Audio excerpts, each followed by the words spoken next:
எனக்கு வாழ்க்கையே வெறுத்து போச்சு சார் அப்படின்னு சொல்லிட்டு ஒருத்தர் வந்தார். வந்து கொஞ்ச நேரம் பேசினதுக்கு அப்புறம் அவர் அப்படி சொல்லியிருந்தா அதில் ஒரு அர்த்தம் இருந்திருக்கும். வர்றதுக்கு முன்னாடியே வாழ்க்கை வெறுத்து போச்சுன்னு சொல்லிட்டு வர்றார். என்ன சார் விஷயம்னு விசாரித்தோம். எங்கள் வீட்டில் தினம் 3 வேளையும் ஒரே மாதிரி சாப்பாடு சார், வித்தியாசமே கிடையாது. இப்படியே 3 மாசமாக சாப்பிட்டுக்கிட்டு இருக்கிறேன். அதை விட பட்டினி கிடந்து செத்துடலாம்னு தோணுது அப்படின்னார். ஒரு பெரியவர் சொன்ன தத்துவத்தை சொல்றதுக்கு ஆள் கிடைக்காம தவிச்சுக்கிட்டு இருந்தோம். இப்போ ஒருத்தர் கிடைச்சிட்டார், விட்டுலாமா? உடனே அவரை உட்கார வச்சு சொல்ல ஆரம்பிச்சிட்டோம். அதாவது நாம அனுபவிக்கிற உணர்வுகள்ல களிப்பு, மகிழ்வு, ஆனந்தம், இது 3க்கும் ஒண்ணுக்கு ஒண்ணு வித்தியாசம் உண்டு. மேம்போக்கா பாக்குறதுக்கு இது 3 ஒண்ணு மாதிரி தோணும், ஆனா அது அப்படி இல்லை. களிப்புங்கிறது உடம்பை பொறுத்தது, மகிழ்வுங்கிறது மனசை பொறுத்தது, ஆனந்தம்ங்கிறது ஆன்மாவை பொறுத்தது. இப்படி இந்த 3 வகையான அந்த சுவைப்புகளின் தன்மையும் வேற வேற. இப்ப முதல்ல களிப்புங்கிறத எடுத்துக்குவோம். நம்ம புலன்களுக்கு களிப்பை தரக்கூடிய பொருள்களுக்கு சில விசேஷ குணம் உண்டு. அது எப்படின்னா, சீக்கிரமே சலிப்பை உண்டு பண்ணும். ஒருத்தர் அந்த பொருளை எடுத்துக்கிட்டா அது இன்னொருத்தருக்கு குறைஞ்சிரும். உணவு, உடை, இதெல்லாம் களிப்பை தரக்கூடிய பொருள்கள். இப்போ உதாரணத்துக்கு, ஒரு சாப்பாட்டு மேசையில் ஒரு பாத்திரத்தில் 10 இட்லி இருக்கு. அதில் ஒரு 2 இட்லியை நம்ம தட்டில் எடுத்து வச்சு சாப்பிட்றோம். நாம் சாப்பிட்ட அந்த இட்லி நிச்சயமாக எதிரில் உட்காந்துருக்கிறவருக்கு இல்லை, அவருக்கு உபயோகப்படாது. நாம் சாப்பிட்ட அதே இட்லியை அவரும் சாப்பிட முடியாது, அவர் வேற தான் எடுத்து வச்சுக்கணும். அது மாதிரி நாம் ஒரு சட்டையை எடுத்து போட்டுக்கிறோம், அதே சட்டையை அதே நேரத்தில் இன்னொருத்தர் போட்டுக்க முடியாது. புலன்களுக்கு களிப்பை தரக்கூடிய இது மாதிரி பொருள்கள்லாம் முதல் தடவை நமக்கு கொடுக்குற களிப்பை 2வது தடவையும் கொடுக்காது, 3வது தடவை இன்னும் குறையும், கடைசியில் வெறுப்பாக மாறிடும். ஒவ்வொன்றா இட்லியை தொடர்ந்து சாப்பிட்றோம்னு வச்சுக்கோங்க, முதல் இட்லி தரக்கூடிய சுவையை 30வது இட்லி தராது. முதல் தடவை புது சட்டையை போட்டுக்கிறப்ப நமக்கு இருக்கிற களிப்பு அதே சட்டையை 100வது தடவையாக போட்டுக்கிறோம்னு வைங்க, அப்போ இருக்குமா? இருக்காது. இதுதான் களிப்பு. அதாவது சீக்கிரமே சலிப்பை தரக்கூடியது. ஒருத்தர் எடுத்துக்கிட்டா இன்னொருத்தருக்கு குறைஞ்சு போகக்கூடியது. ஆனால் மகிழ்ச்சிங்கிறது அப்படி இல்லை. ஒருத்தர் அனுபவிக்கிறதுனால இன்னொருத்தருக்கு குறைஞ்சு போகாது. இப்போ காலையில் சூரியன் உதயம் ஆகிறத பார்த்து சந்தோஷப்படுறோம், அதையே இன்னொருத்தரும் பார்த்து சந்தோஷப்படலாம். ஒரு நல்ல சங்கீதத்தை கேட்குறோம், ஒரு அழகான ஓவியத்தை ரசிக்கிறோம், நீங்கள் ரசிக்கிற அதே நேரத்தில் இன்னொருத்தரும் அதை ரசிக்கலாம். அதனால் அது குறைஞ்சி போகிறதில்ல. இது மகிழ்வு. ஆனால் ஒன்று, ஒரே பாடலை திரும்ப திரும்ப கேட்டுக்கிட்டு இருந்தால் கடைசியில் அலுப்பு தட்டும். அதாவது மகிழ்வுங்கிறது எப்படின்னா, மற்றவங்களோட பகிர்ந்து கொள்றதுனால குறையாது. ஆனால் ஒரே பொருள் மீண்டும் மீண்டும் அனுபவிப்பை தர்றப்போ முதல்ல மகிழ்வு அதிகரித்து அதுக்கப்புறம் அது மங்கி மறைஞ்சு போகும். இதுதான் அந்த மகிழ்வுங்கிறதுக்கு இலக்கணம். சரி, இப்போ 3வதா சுகம் தரக்கூடிய ஆனந்தம்ங்கிறது எப்படின்னா, இது நமக்கு உள்ளே இருந்து சுரக்கிறது. மனசு சலனங்கள்ல இருந்து விடுபடுறப்போ இந்த ஆனந்தம் நமக்கு கிடைக்கும். இது நிலையான சுகம், ஆத்ம சுகம். களிப்பிலிருந்து மகிழ்வுக்கும், மகிழ்விலிருந்து ஆனந்தத்துக்கும் செல்றதுதான் மனிதன் நடத்த வேண்டிய முக்கியமான பயணம். இவ்வளவு விஷயத்தையும் கேட்டுட்டு இந்த காலத்து பையன் ஒருத்தன் வந்தான். சார், இப்போ நீங்க ஒரு சாப்பாட்டு மேசையில ஒரு 10 இட்லி வைக்கிறீங்க, என்ன உட்கார வைங்க, எதிரில் இன்னொருத்தனை உட்கார வைங்க, நான் களிப்பு மகிழ்வுலாம் தாண்டி நேரடியாக ஆனந்தத்துக்கு பயணம் பண்ணி காட்டுறேன் அப்படின்னா. ஒன்றும் புரியல அவன் சொன்னது. அது எப்படி, அப்படி என்ன பண்ணுவ நீ அப்படின்னு சொல்லி கேட்டோம் ஆச்சரியமா. 2 இட்லி சாப்பிட்டா தானே சார் களிப்பு, நான் 10 இட்லியும் மொத்தமாக சாப்பிட்ருவேன், அடுத்தவனுக்கு எதுவும் கிடைக்காது, அவனுக்கு கிடைக்காதபடி நாமே சாப்பிட்டுறோம்ல, அதுதானே நமக்கு ஆனந்தம் அப்படின்னு அதுக்கு ஒரு விளக்கம் சொல்கிறான். ஒரு ஊரில் ஒரு மன்னர் இருந்தார், புத்தி கூர்மை உள்ள ஒரு மன்னர். பொதுவாக மன்னர்களுக்கு சந்தேகம் வந்தால் சபையில் உள்ள சான்றோர்கள்கிட்ட கேட்டு தெரிஞ்சுக்கிறது தானே வழக்கம். ஆனால் இங்கே அப்படி இல்லை. மற்றவங்களுக்கு சந்தேகம் வந்தால் மன்னர்கிட்ட கேட்டு தெரிஞ்சுக்குவாங்க. அது மாதிரி கேட்டு தெரிஞ்சுக்கிறதுக்காக ஒரு பெரியவர் ஒரு நாள் வந்தார். அவர் கையில் 3 பொம்மைகள் வச்சுருந்தார். 3 ஒரே மாதிரி பொம்மைகள், கொஞ்சம் கூட வித்தியாசம் தெரியல. ஏது இந்த பொம்மைன்னு கேட்டார் மன்னர். எனக்கு வேண்டியப்பட்ட ஒருத்தங்கிட்ட இருந்து இதை வாங்கிட்டு வந்திருக்கிறேன், நான் தான் அவன்கிட்ட இந்த பொம்மையை செஞ்சு கொடுக்க முடியா கேட்டுக்கிட்டேன். அவன் ரொம்ப புத்திசாலி, அவன் தான் இதை செஞ்சு கொடுத்தான், ஆனால் அதில் ஒரு சிக்கல் அப்படின்னார். என்ன பிரச்சனைன்னு கேட்டிருக்காரு இவர். நான் அவன்கிட்ட கேட்டது 3 விதமான பொம்மைகளாக இருக்கணும்னு கேட்டேன், அவன் என்னடான்னா 3 ஒரே மாதிரியாக செஞ்சு கொடுத்துட்டான் அப்படின்னார். அவங்ககிட்டயே கேட்கறது தானே அப்படின்னு இருக்காரு இவர். கேட்டேன். அவன் என்ன சொல்றான்னா, இது 3 ஒரே மாதிரி பொம்மை கிடையாது, 3 விதம், ஒண்ணுக்கு ஒண்ணு வித்தியாசம் இருக்குது. இந்த 3 பொம்மையும் 3 விதமான நண்பர்களுக்கு உதாரணங்கள் அப்படின்னு சொல்றான். எனக்கு ஒன்றும் புரியல, அதுதான் உங்ககிட்ட வந்தேன் அப்படின்னார். சரி, அந்த பொம்மைகளை இப்படி கொடுங்க அப்படின்னு வாங்கினார் மன்னர். எடுத்துக்கிட்டு உள்ள போனார். கொஞ்ச நேரம் கழிச்சு வெளியில வந்தார். அதுக்கப்புறம் சொன்னார், பாருப்பா, அவன் சொன்னது சரிதான், 3 விதம் தான். இது இருக்குதே முதல் பொம்மை, இது உத்தமமான நண்பனுக்கு உதாரணம். இந்த 2வது பொம்மை இது மத்தியமமான நண்பனுக்கு உதாரணம். இந்த 3வது பொம்மை இருக்குதே அது மோசமான நண்பனுக்கு உதாரணம். இதை செஞ்சவன் உண்மையிலேயே பெரிய அறிவாளி தான் அப்படின்னாராம். வந்தவருக்கு ஒன்றும் புரியல. பார்த்தா ஒன்றும் வித்தியாசம் தெரியலையே அப்படின்னு அவன் குழம்பி போய் நிற்கிறான். இப்போ அந்த மன்னர் விளக்கம் கொடுக்குறார். அந்த 3 பொம்மையையும் எடுத்து முன்னாடி வச்சார். ஒரு மெல்லிய கம்பியை கையில் எடுத்தார். அந்த முதல் பொம்மை காதில் விட்டார். கொஞ்ச தூரம் உள்ள போய் அப்படியே நின்றுட்டுது அந்த கம்பி. அப்புறம் 2வது பொம்மை காதில் அந்த கம்பியை விட்டார். அந்த கம்பி என்னாச்சுன்னா அப்படியே அது வாய் வழியா வெளில வந்தது. 3வது பொம்மை காதில் கம்பியை செலுத்தினார். அது நேரா இன்னொரு காது வழியா வெளியில வந்தது. இந்த முதல் வகை இருக்குதே, அது மாதிரியான நண்பர்கள் எப்படி தெரியுமா? நம்ம கஷ்டத்தை அவங்க கிட்ட சொன்னா பேசாம கேட்டுக்குவாங்க. வெளியில அதை யாருக்கிட்டையும் சொல்லிட்டு இருக்க மாட்டாங்க. வெளியில தெரியாம நமக்கு உதவி பண்ணுவாங்க. செஞ்சுட்டு அதை நான் தான் செஞ்சேன்னு சொல்லிட்டு இருக்க மாட்டாங்க. அதுதான் கம்பி ஒரு காது வழியா போய் உள்ளே நின்றுட்டுது. 2வது பொம்மையில கம்பி என்னாச்சு, ஒரு காது வழியா போய் வாய் வழியா வெளியில வருது. இது மாதிரியான நண்பர்கள்கிட்ட நாம கஷ்டத்தை சொன்னா அதை அவங்க 4 பேர்கிட்ட போய் சொல்லி நமக்காக உதவி கேட்பாங்க. நமக்குன்னு கேட்டு வாங்கி அதை நம்மகிட்ட கொண்டுகிட்டு கொடுப்பாங்க. இவங்க மத்தியமமான நண்பர்கள். 3வது பொம்மையில ஒரு காது வழியா செலுத்துற கம்பி இன்னொரு காது வழியா வெளியில வந்துருது. இது மாதிரியான நண்பர்கள் கிட்ட நம்ம கஷ்டத்தை சொன்னா அவங்க காது கொடுத்து கேட்கறது மாதிரி நடிப்பாங்க. அப்படியே இன்னொரு காது வழியா அதை வெளில விட்டுருவாங்க. அதை பத்தி கவலைப்பட மாட்டாங்க. இதுதான் இந்த பொம்மைகளுக்குள்ள இருக்கிற வித்தியாசம் அப்படின்னு விளக்கம் கொடுத்தாராம் மன்னர். படிக்கிற பிள்ளைங்கள்லயே இது மாதிரி 3 வகை உண்டு. சில பேர் காதால வாங்கி மனசுல வச்சுக்குவான். சில பேர் காதால வாங்கி பேனாவால எழுதி விடுவான். சில பேர் ஒரு காதால வாங்கி இன்னொரு காதால வெளியில விட்டுருவான். ஒரு பையன் வகுப்புல ஆசிரியர் பாடம் நடத்தும் பொழுது தலையை வேகமா ஆட்டி ஆட்டி கேட்பானா, ஏன்டா இப்படி தலையை இப்படி ஆட்டுற அப்படின்னு கேட்டிருக்கான் பக்கத்துல இருந்தவன். தலையை ஆட்டினா தாண்டா ஒரு காது வழியா உள்ள போறது இன்னொரு காது வழியா வெளியில வேகமா வெளில போகும் அப்படின்னானா அந்த பையன்.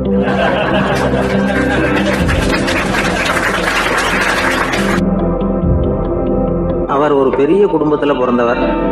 இருக்கிற சொத்துக்கள் எல்லாத்தையும் வாரி வழங்கி விட்டு காட்டுக்கு புறப்பட்டார் தவம் செய்யறதுக்காக. இருந்தது பூராவும் கொடுத்துட்டார். இனிமே எதுவுமே இல்லை கொடுக்கறதுக்கு. அப்போ கடைசியா ஒருத்தன் கையை நீட்டினானா, ஐயா ஏதாவது கொடுங்கன்றிருக்கான். அவர் பார்த்தார். கட்டியிருக்கிற வேட்டியை தவிர வேற எதுவுமே இல்லை. 8 முழம் பட்டு வேட்டி ஜரிகை கரையோடு இருக்குது. கடைசியா அதை தான் எடுத்துக்கிட்டு அவர் புறப்பட்டுருக்கார். அவர் பார்த்தார். எதிரில் அவன் பரிதாபமாக நின்றுட்டு இருக்கிறான். அந்த 8 முழ வெட்டியை 2ஆ கிழிச்சார். 4 முழத்தை அவங்ககிட்ட கொடுத்தாரு. மீதி 4 முழத்தை தன்னோட இடுப்புல கட்டிட்டு அவர் காட்டுக்கு போயிட்டார். இவன் என்ன பண்ணான் தெரியுமா? கையில் கிடைச்ச 4 முழத்தை எடுத்துக்கிட்டு கடை வீதிக்கு போனான். பழைய பட்டு வேட்டி ஜருகை இதையெல்லாம் விலைக்கு வாங்குற வணிகர் ஒருத்தர் இருக்கார். அவர்கிட்ட போனான். இதை விலைக்கு எடுத்துக்கிறீங்களா அப்படின்னு கேட்டிருக்கான். அவர் வாங்கி பார்த்துருக்கார். ஆஹா, இது ரொம்ப அருமையான வேட்டி, விலை உயர்ந்த ஜருகை, இது ஏது உனக்கு அப்படின்னு கேட்டாரான். அவன் நடந்தது சொல்லியிருக்கான். அப்படின்னா ஒன்று செய்ய, இந்த வேட்டியோட இன்னொரு பாதியையும் மெதுவாக வாங்கிட்டு வந்துரு, உனக்கு நிறைய பணம் தர்றேன் அப்படின்னாரான் அந்த வணிகர். இவன் கொஞ்சம் யோசனை பண்ணி பார்த்தான். கொஞ்சம் இருங்க வந்துவிடுறேன் அப்படின்னு சொல்லிவிட்டு நேராக காட்டுக்கு போனான். அவர் எங்கே இருக்காருன்னு தேடி கண்டுபிடிச்சான். அவர் ஒரு இடத்துல தவக்கோலத்தில் இருக்கிறார். கட்டியிருந்த இடவேட்டியும் அவர் அறியாமல் நழுவி கீழே விழுந்து கிடக்குது. இவனுக்கு ரொம்ப வசதியாக போச்சு. அவரை கேட்க வேண்டிய அவசியமே இல்லை. மெதுவாக சத்தம் போடாமல் அடி மேலே அடி வச்சு நெருங்கினான். அவர் கண்ணை மூடிக்கிட்டு அவர் பாட்டுக்கு நின்றுட்டு இருக்கிறார்.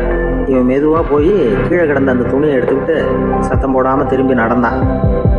ஒரு 2-3 அடி எடுத்து வச்சிருப்பான். அப்படி ஓட ஆரம்பிக்கிற சமயத்தில் அவன் காலில் கீழே கிடந்த முள்ளு ஒன்று நறுக்குன்னு தச்சு விட்டுது. வலி தாங்க முடியாமல் அம்மான்னு கத்தியிருக்கான். இந்த சத்தத்தினால கண்ணை மூடி நின்றுக்கிட்டு இருந்த அவரோட தவம் கலைஞ்சது. மெல்ல கண்ணை திறந்து பார்க்குறார். தன் இடையில இருந்த வேட்டி அவன் கையில் இருக்கு. இப்போ அவர் நினைக்கிறார்.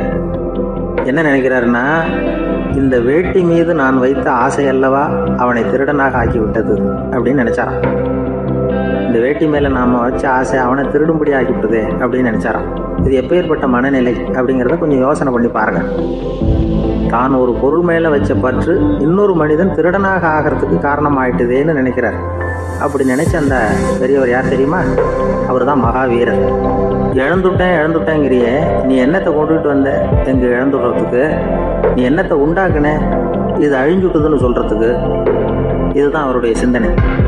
இன்றைக்கு நம்ம சிந்தனையெல்லாம். ஆந்திர நாட்டில் ஒரு அரசர் இருந்தார். அந்த அரசர்கிட்ட ஒரு அமைச்சர் இருந்தார். அந்த அமைச்சர் பேரு ராயண பாஸ்கர். அவர் ஒரு பெரிய அறிவாளி. அது மட்டும் இல்ல, மிகச்சிறந்த கொடையாளி. யார் வந்து எது கேட்டாலும் இல்லைன்னு சொல்ல மாட்டாராம்.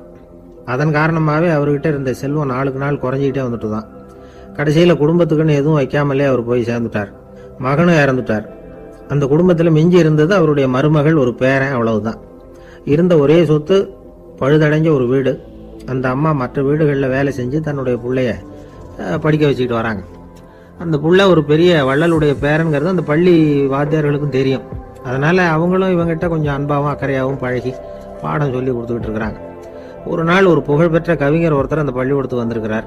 ஆசிரியர்கள் கிட்ட பேசிக்கிட்டு இருந்தப்ப ஒரு செய்தியை சொன்னாராம். ராயண பாஸ்கருங்கிற வள்ளல் எனக்கு நிறைய உதவிகள் செஞ்சிருக்கார், என்னை பாராட்டி பரிசுகள்லாம் கொடுத்துருக்கிறார். அந்த வள்ளல் வாழ்ந்த கிராமத்தை பார்க்கணுங்கிறதுக்காக தான் இப்போ இங்கே வந்திருக்கிறேன் அப்படின்னாராம். ஆசிரியர் உடனே இந்த பையனை கூப்பிட்டு, இதை பாருங்க, இவன் யார் தெரியுமா? நீங்க குறிப்பிடுகிற அந்த வள்ளலின் பேரன் அப்படின்னு அறிமுகப்படுத்தினாராம். கவிஞரின் கண்கள்ல ஆனந்த கண்ணீர். அந்த பரவச நிலையிலேயே அந்த வள்ளலை பற்றி கவி பாட ஆரம்பிச்சுட்டாராம். இந்த சின்ன பையன் அதை கேட்டிருக்கிறான். உடனே என்ன பண்ணான் தெரியுமோ? தன் கையில் அணிஞ்சிருந்த ஒரு பொன் வளையலை கழட்டி அந்த கவிஞருக்கு பரிசா கொடுத்துட்டானாம். எல்லாருக்கும் ஆச்சரியம். தாத்தா இருக்கும் நிலையில கொடுத்தார், பேரன் இல்லாத நிலையிலையும் கொடுக்குறான். பையனை எல்லாரும் பாராட்டினாங்களாம். இருந்தாலும் அவனுக்குள்ள ஒரு பயம் எதுவும் ஆரம்பமாச்சு. பள்ளிக்கூடம் விட்டு வீட்டுக்கு வரும்பொழுது அந்த பயம் இன்னும் அதிகமாயிட்டுது. அம்மா என்ன சொல்லுவாங்களோ தெரியலையே, ஏதோ திடீர்னு தோணிச்சு வளையல கட்டி கொடுக்கணும்னு கொடுத்துட்டோம். குடும்பம் இருக்கிற நிலையில இப்படி நான் செஞ்சது தப்பா? வீட்டு செலவுக்கே அம்மா எவ்வளவு கஷ்டப்படுறாங்க, வீட்டுக்கு போனதும் என்ன நடக்குமோ தெரியலையே அப்படின்னு நினைச்சு பயந்துக்கிட்டே அவன் வீட்டுக்குள்ள அடி எடுத்து வைக்கிறான். அம்மா கூப்பிட்டு சாப்பாடு போட்டாங்க. அவங்க கண்ணில் படக்கூடாதுங்கிறதுக்காக ஒரு கையை பின்னாடி மறைச்சிக்கிட்டே இருந்தான். அம்மா இதை கவனிச்சுட்டாங்க. ஏய், உன் கையை ஏன் அப்படி வச்சிருக்கிற? உன் கைக்கு என்னாச்சு? ஏதாவது அடிபட்டு போச்சா அப்படின்னு கேட்டுக்கிட்டே கையை எடுத்து பார்க்குறாங்க. வளையல காணலை. வளையல் எங்க அப்படின்னு கேட்குறாங்க. இவன் தயங்கிக்கிட்டே நடந்ததை சொல்கிறான். அது கேட்டதும் அந்த அம்மாவோட முகம் கோபத்தால் செவந்து போச்சான். முட்டாளே, என்ன காரியம் பண்ண அப்படின்னு கன்னத்தில் அரைஞ்சிட்டாங்களாம். அம்மா, என்னை அடிக்காத, ஏதோ தெரியாமல் தப்பு பண்ணிட்டேன் அப்படின்ட்டு இருக்கான். மகனே, வளையலை கொடுத்ததுக்காக நான் உன்னை அடிக்கலை அப்படிங்க, பின்ன எதுக்கு அடிச்சேன்னு கேட்டிருக்கான். உன் பாட்டனார் வந்து ஒரு பெரிய வள்ளல், அவர் எதையும் பாதி வேலையை செய்யறதில்ல. அவருடைய பேரை நீ அரைகுறை வேலை செஞ்சுட்டு வந்திருக்கிற அப்படின்னாங்களாம். என்னம்மா சொல்றேன்னு இருக்கான். நீ ஒரே ஒரு வளையல மட்டும்தானே கட்டி கொடுத்துருக்குற, கொடுக்கறதா இருந்தா ரெண்டையும் சேர்த்துல கொடுத்துருக்கணும், அதுதானே உங்க தாத்தாவுக்கு பெருமை அப்படின்னாங்களாம். அம்மா, தெரியாம செஞ்சுட்டேன், உங்ககிட்டையும் அரை வாங்கிட்டேன் அப்படி இப்படின்னு அவன் சொல்லியிருக்கிறான். இப்போ அம்மா கொஞ்சம் இருங்க, அந்த கவிஞர் இன்னைக்கு நம்ம ஊர்ல தான் தங்கியிருப்பார், நாளைக்கு காலையில தான் அவர் வந்து எங்க இருக்காருன்னு விசாரிச்சு இன்னொரு வளையலையும் கொடுத்துட்றேன் அப்படின்ட்டு இருக்கான். மகனே, நல்ல செயல்களை எல்லாம் நாளைக்குன்னு ஒத்தி போடாத. நாளைக்கு என்ன நடக்குங்கிறது யாருக்கு தெரியும்? இப்பவே போ, எங்க இருக்காருன்னு பாரு அப்படின்ட்டு இருக்காங்க. மகன் புறப்பட்டான். பள்ளி ஆசிரியர்கிட்ட போய் கேட்டானான் அந்த கவிஞர் எங்க இருக்காருன்னு. அவர் சொன்னாராம். உடனே போய் அவர் இருக்கிற இடத்துல கதவை தட்டியிருக்கான். ராத்திரி நேரத்தில் இவனை கண்டதும் அவருக்கு ரொம்ப ஆச்சரியம். இவன் இன்னொரு கை வளையலையும் எடுத்து நீட்டியிருக்கான். அவர் திகைச்சு போய் நிற்கிறார். அவரால் என்ன பண்றதுன்னே தெரியல. ஆனந்த கண்ணீர். இது வந்து பெரியவர்கள் கூற கேட்ட ஒரு வரலாறு. இன்னைக்கு இப்படிப்பட்டவங்களை பார்க்க முடியுமா? வறுமை வந்து வள்ளல் தன்மையை ஒன்று செய்து விடாதுங்கிறதுக்கு இது ஒரு உதாரணம். ஒருத்தன் இன்னொருத்தனை பார்த்து கேட்டானா, எங்க தாத்தா உங்க தாத்தாவுக்கு 100 ரூபா கடன் கொடுத்துருக்கிறார், அதை எப்போ திருப்பி கொடுக்க போறேன்னு. கவலைப்படாத, எங்க பேரன் அதை உங்க பேரன்ட்ட திருப்பி கொடுத்துருவான் அப்படின்னு நானா அவன்.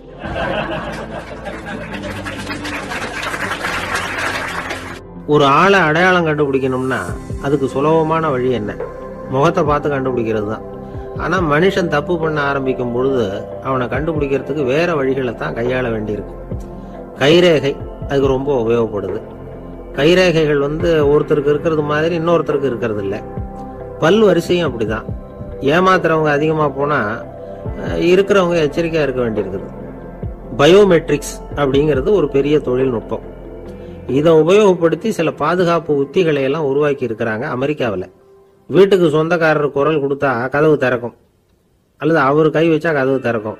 மற்றவங்க யாரு என்ன பண்ணாலும் கதவு திறக்காது. இது ஒரு முறை. அவரோட குரல் அல்லது கைரேகை ஒரு எலக்ட்ரானிக் சாதனத்துல ஏற்கனவே பதிவு பண்ணப்பட்டிருக்கும். இவர் குரல் கொடுக்கறப்போ அல்லது கையை வைக்கிறப்போ அதை ஒப்பிட்டு பார்த்து சரியா இருந்தா கதவு திறக்கிறது மாதிரி ஒரு ஏற்பாடு. இதே மாதிரி ஒருத்தரோட விழித்திரையில உள்ள இரத்த குழாய் அமைப்பு பாருங்க, அது கூட ஒருத்தருக்கு இருக்கிறது மாதிரி இன்னொருத்தருக்கு இருக்கிறது இல்லை. அதனால அதை வச்சு அடையாளம் கண்டுபிடிக்கக்கூடிய சாதனங்களும் இப்ப பழக்கத்துக்கு வந்தாச்சு. கைரேகையை ஒப்பிடுற சாதனத்தை விட விழித்திரை இரத்த குழாய் அமைப்பை அடையாளம் காணுற சாதனம் இருக்கு பாருங்க, இது ரொம்ப நுட்பமானது. இது நம்ப தகுந்தது. ஒரு ஆளை அடையாளம் கண்டுபிடிக்கிறதுக்கு இது எடுத்துக்கிற நேரம் ஒரு வினாடி தான். ஒரு கருவி இருக்கும், அதுல உள்ள ஒரு சிறு துளையில கண்ணை வச்சு பார்க்கணும். உடனே இந்த சாதனம் குறைந்த சக்தி உள்ள இந்த அகசிவப்பு ஒளியை பாய்ச்சி அவரது விழித்திரையின் இரத்த குழாயை ஆராய்ச்சி பண்ணி ஏற்கனவே அதோட நினைவு பெட்டகத்துல பதிவு பண்ணி வச்சிருக்கிறோமே அந்த அமைப்புகளோட இதை ஒப்பிட்டு பார்த்து சரியான ஆள் தானா இல்லையா அப்படின்னு அடையாளம் காட்டிவிடும். குரலை வச்சு அடையாளம் கண்டுபிடிக்கிறதும் இந்த பயோமெட்ரிக்ஸ் முறைகள்ல ஒண்ணு. ஒரு நபரோட குரல்ல டிஜிட்டல் குறியீடுகளை மாத்தி பதிவு பண்ணிக்கிட்டு மீண்டும் அதே குரலை இனம் காணக்கூடிய சாதனங்கள் ஏற்கனவே அமெரிக்காவில எல்லாம் விற்பனைக்கு வந்தாச்சு. ஒரு ஆளுக்கு ஜலதோஷம் பிடிச்சிருந்தா கூட அந்த சாதனம் சரியாவே கண்டுபிடிச்சிருமா. குரலை மாத்தி பேசுறவங்க கூட இந்த கருவியை ஏமாத்த முடியாது. இத ஆஸ்பத்திரிகள், வங்கிகள்ல உள்ள இரும்பு பெட்டக காப்பறைகள் இங்க எல்லாம் உபயோகப்படுத்தலாம். குழந்தைகள் உள்ள இடங்களுக்கு இது ரொம்ப உபயோகப்படும். கதவு பூட்டிக்கிட்டுதுன்னு வச்சுக்கோங்க, கதவை திறக்கிறதுக்கு சாவி உபயோகப்படுத்த தெரியாத குழந்தைகள் குரல் எழுப்பிய கதவை திறந்துட முடியும். எதிர்காலத்துல இந்த பயோமெட்ரிக்ஸ் முறை இன்னும் பல ஆச்சரியங்களை ஏற்படுத்தும் அப்படின்னு எதிர்பார்க்கறாங்க. ஸ்டியரிங்க தொட்டதுமே காரு ஸ்டார்ட் ஆயிடும், சாவி வேண்டியதில்லை. காரு சொந்தக்காரரை தொட்டாதான் ஸ்டார்ட் ஆகும், வேற யாராவது தொட்டா ஸ்டார்ட் ஆகாது. ஒரு மனுஷனோட நடை, அவர் டைப் ரைட்டரை தொடுகிற விதம், இதையெல்லாம் வச்சு கூட ஆளை அடையாளம் காணக்கூடிய தொழில்நுட்பம் வரலாம்.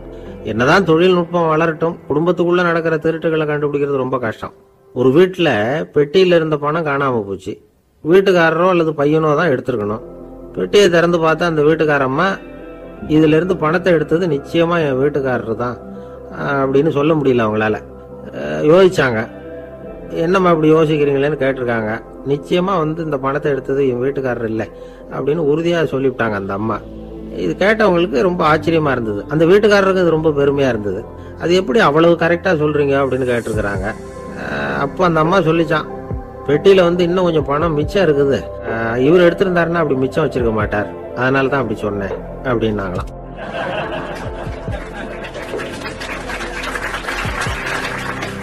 ஒரு ஊர்ல ஒரு ஆள் இருந்தான், நிறைய பணம் சேர்த்தான். அவனுக்கு சம்பாதிக்க தெரியுமே தவிர செலவு பண்ண தெரியாது, மகா கஞ்சன். காசை கையில எடுக்கவே மாட்டான், எடுத்தா செலவு செய்ய வேண்டியிருக்குமே, அதனால இப்படியே அவன் காலத்தை ஓட்டி விட்டான். வயசாயிட்டுது. அவனுடைய மனைவி ஒரு நாள் கேட்டாங்க, இவ்வளவு நாளா நீங்க என்ன எங்கேயுமே அழைச்சிட்டு போனதில்லை, இப்போவாவது அழைச்சிட்டு போகக்கூடாதா அப்படின்னாங்க. எங்க போகணும் சொல்லுன்னா, காசிக்கு போகணும், கங்கையில குளிக்கணும்னாங்க. இவன் பார்த்தான், இதுக்கு ஏன் அவ்வளவு தூரம் செலவு பண்ணிட்டு போகணும், நம்ம ஊர் ஆத்துலயே குளிக்கலாமே, இதுவும் புண்ணிய நதி தான், இங்க குளிச்சா அங்க குளிச்ச பலன் கிடைச்சிரும் அப்படின்னா. சரின்னு 2 பேரும் ஆத்தங்கரைக்கு போனாங்க. அன்னைக்கு ஏதோ விசேஷம், நிறைய கூட்டம், நிறைய பேர் குளிச்சுக்கிட்டு இருக்கிறாங்க. கரையில சில புரோகிதர்கள் நின்றுகிட்டு இருக்கிறாங்க. குளிக்கிறதுக்கு முந்தி அவங்க கிட்ட உட்காந்தா ஏதோ மந்திரம்லாம் சொல்லுவாங்க, கொஞ்சம் காசு கொடுக்க வேண்டியிருக்கும். அதனால இவன் என்ன பண்ணா, ஆத்தங்கரையிலேயே கொஞ்சம் தூரம் போனான், ஊரை விட்டு தள்ளி வந்துட்டான், அங்க யாருமே இல்லை.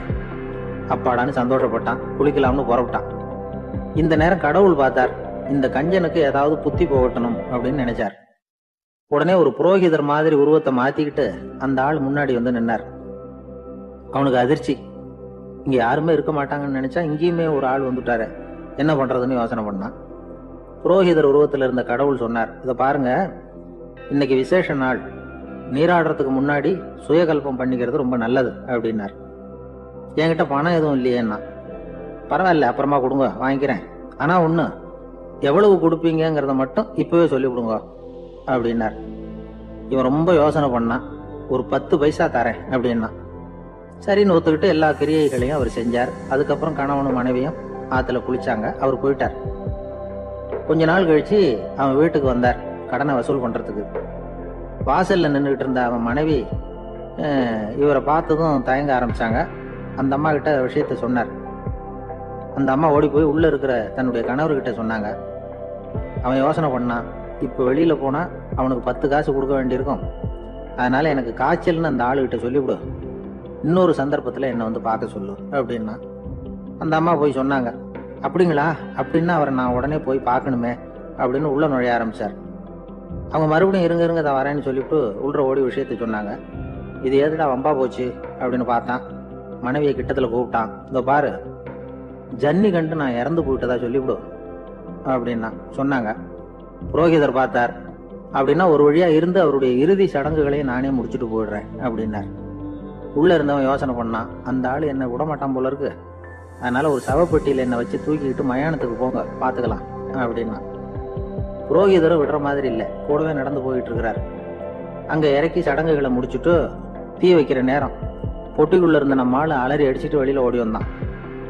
புரோகிதர் உருவத்தில் இருந்த கடவுள் சிரிச்சார், தன்னுடைய சுய உருவத்தை காட்டினார். அதுக்கப்புறம் அவனை கூப்பிட்டு, இதை பார்ப்பா, ஏன் இப்படி அல்லாடுற, ஏதாவது வர வேணும்னா கேள்தரேன் அப்படின்னார். அவன் யோசனை பண்ணான். பகவானே, ஒரே ஒரு வரம் தான் உங்ககிட்ட கேட்கணும்னா. என்ன வேணும் கேளுன்னார். அந்த 10 பைசா தட்சணையை தள்ளுபடி பண்ணா போதும் அப்படின்னா. கடவுளும் சரின்னு சொல்லிட்டு போயிட்டார். இப்படி ஒரு கதையை சுவாமி சிவானந்தர் சொல்லியிருக்கிறார். செல்வந்தர்கள் பல பேர் இப்படித்தான் இருக்கிறாங்க. தாங்களும் அனுபவிக்க மாட்டாங்க, அடுத்தவங்களுக்கும் கொடுக்க மாட்டாங்க. இது மாதிரியான கஞ்சர்களுக்கு இந்த உலகம் இல்லை, அந்த உலகம் இல்லைங்கிறார் அவர். இந்த கதையில கடவுள் கடன் வசூலுக்கு வந்தது மாதிரி நம்ம ஊர் ஆள் ஒருத்தன் இன்னொருத்தர்கிட்ட 10 பைசா கடன் கொடுத்துட்டான். திருப்பி வாங்கறதுக்கு நடையா நடக்கிறான். கடைசியா கேட்டான், நீ எப்பதான் கடனை திருப்பி தரப்போற, அதை முடிவா சொல்லுன்னா. வர்ற வியாழக்கிழமை கண்டிப்பா கொடுத்துருவேன் அப்படின்னானா அவன். அன்னைக்கு நான் ஊர்ல இருக்க மாட்டேனே அப்படின்னானா இவன். அதனால என்ன, நானும் தான் அன்னைக்கு ஊர்ல இருக்க மாட்டேன். ஒரு ஊர்ல ஒரு மன்னர் இருந்தார். அந்த ஊர்ல அடிக்கடி சேவல் சண்டை நடக்கிறது வழக்கம். அரண்மனையில ஒரு ஆள் இருந்தான். மன்னருக்காக அவன் ஒரு சேவல் வாங்கிட்டு வந்தான். சண்டை போடுறதுக்காக அந்த சேவலை தயார் பண்ணிட்டு இருந்தான். கொஞ்ச நாள் ஆச்சு. மன்னர் அந்த ஆளை கூப்பிட்டார். என்னப்பா, சேவல் தயாராயிட்டுதா அப்படின்னு கேட்டார். இன்னும் அது தயாராகல மன்னா, இன்னும் வளரல, அதுக்கான தகுதி இன்னும் அதுக்கு வரல அப்படின்னா. எதனால அப்படி சொல்றேன்னாரு. கோபம் ரொம்ப கடுமையா இருக்குது அப்படின்னா. சரி அப்படின்னு விட்டுட்டார். மறுபடியும் கொஞ்ச நாள் ஆச்சு. இப்ப எப்படி நிலைமை, சேவல் தயாரா அப்படின்னார். இன்னும் இல்ல அரசே, மற்ற சேவல் எங்கேயாவது கூவுற சத்தம் கேட்டா உடனே இது பரபரப்பாயிடுது, பக்கத்துல ஒரு சேவலின் நிழலை கண்டா கூட இது பரபரப்பாயிடுது அப்படின்னா. சரி, இன்னும் கொஞ்ச நாள் ஆகட்டும்னு விட்டுட்டார். கொஞ்ச நாள் ஆச்சு. இப்ப மறுபடியும் விசாரிச்சார். இன்னும் நம்ம சேவலுக்கு அந்த தகுதி வரலமன்னா, போராட்ட உணர்வு அதுக்கு இன்னும் இருந்துகிட்டு தான் இருக்குது, உள்ள மெதுவா தான் எரிய ஆரம்பிச்சிருக்குது போராட்ட உணர்வு, அப்படி இருக்கக்கூடாது, அது பற்றி எரிய வேண்டாமா அப்படின்னா. இன்னும் கொஞ்ச நாள் ஆச்சு. இப்போ எப்படின்னு கேட்டார். இப்போ அவன் சொன்னா, மன்னா கிட்டத்தட்ட அது போருக்கு தயாராயிட்டுது அப்படின்னு நினைக்கிறேன்னா. எதனால அப்படி சொல்ற அப்படின்னு கேட்டார். மற்ற சேவலின் குரலை கேட்டா அது அசையறதே இல்லை, ஒரு பொம்மை மாதிரி ஆயிடுது. அதுக்கு உள்ள ஒரு நுட்பமான விழிப்புணர்வு வந்துட்டுது. அதனால அது அமைதியா இருக்குது, மௌனமா இருக்குது. இனிமே அதுக்கு இணையான சேவலே கிடையாது. வெற்றி பெற அது போராட வேண்டிய அவசியமே இல்லை. அதை பார்த்த உடனே எதிரி சேவல்கள் பயந்துட்டு ஓடி போடும் அப்படின்னு சொன்னானா. அந்த சேவலை வளர்த்தவர் சி சிங் சு அப்படின்னு பேரு. இந்த சுசுகி சொன்ன கதையா அது. ஞானிகள் என்ன சொல்றாங்க தெரியுமா, அந்த சேவலின் ரகசியத்தை நீயும் கற்றுக்கொள், நீ அப்படி ஆயிடு, சண்டை போடாமலே வெற்றிகள் பெறுகிற நுட்பத்தை புரிந்துகொள். இதுதான் ஞானிகள் உபதேசம். ஒரு குரு கிட்ட ஒருத்தன் போயிருக்கிறான். எனக்கு சண்டை போட கத்து கொடுங்கன்னா. அதுக்கு என்ன செய்யணும்னார். என்ன உங்க மாணவனா சேர்த்துங்கன்னா. சரி, இப்போ உன்னுடைய பலம் என்னன்னு கேட்டிருக்கார். இப்ப நான் தனி ஆளா இருந்து ஒரு 100 பேரை சமாளிப்பேன் நானா. சரி, அப்படின்னா என்னுடைய மாணவனா உன்னை சேர்த்துக்கிறேன் இருக்கார். சேர்த்துக்கிட்டார். 6 மாசம் பயிற்சி கொடுத்தார். அதுக்கப்புறம் இவனை கூப்பிட்டு கேட்டார், இப்போ உன்னுடைய திறமை எவ்வளவுன்னு. இப்போ நான் தனி ஆளா இருந்து ஒரு 50 பேரை சமாளிப்பேன் நானா. இன்னும் உனக்கு பயிற்சி தேவைன்னாராம். தொடர்ந்து சில நுட்பங்களை எல்லாம் சொல்லி கொடுத்துருக்கிறார். 1 வருஷம் ஆச்சு. எல்லாத்தையும் கத்து கொடுத்துட்டார். அப்புறம் கூப்பிட்டு கேட்டார், இப்போ உன்னுடைய திறமை எப்படிப்பா, எதிரிகள் எத்தனை பேரை உன்னால சமாளிக்க முடியும்னாராம். அவன் சொன்னான், ஐயா, எதிரிகளின் பலம் என்னங்கிறத புரிஞ்சுக்காம அதை நான் சொல்ல முடியாதுன்னு நானும். இனிமே உனக்கு பயிற்சி தேவையில்லை, போயிட்டு வான்னு அனுப்பி வச்சுட்டாரான். ஒரு உண்மையை நாம புரிஞ்சுக்கணும்.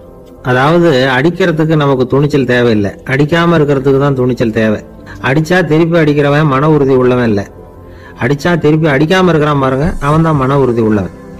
ஒருத்தன் தலை திரிக்க வேகமா ஓடிட்டு இருந்தான். எங்கடா ஓடுற அப்படின்னா, எதுக்கு வந்தவன், ஒரு சண்டையை நிறுத்தத்தான் இப்படி ஓடுறேன் அப்படின்ட்டு இருக்கான். யாருக்கும் சண்டை, எனக்கும் இன்னொரு ஆளுக்கும் சண்டை அப்படின்னு நானும் அவன்.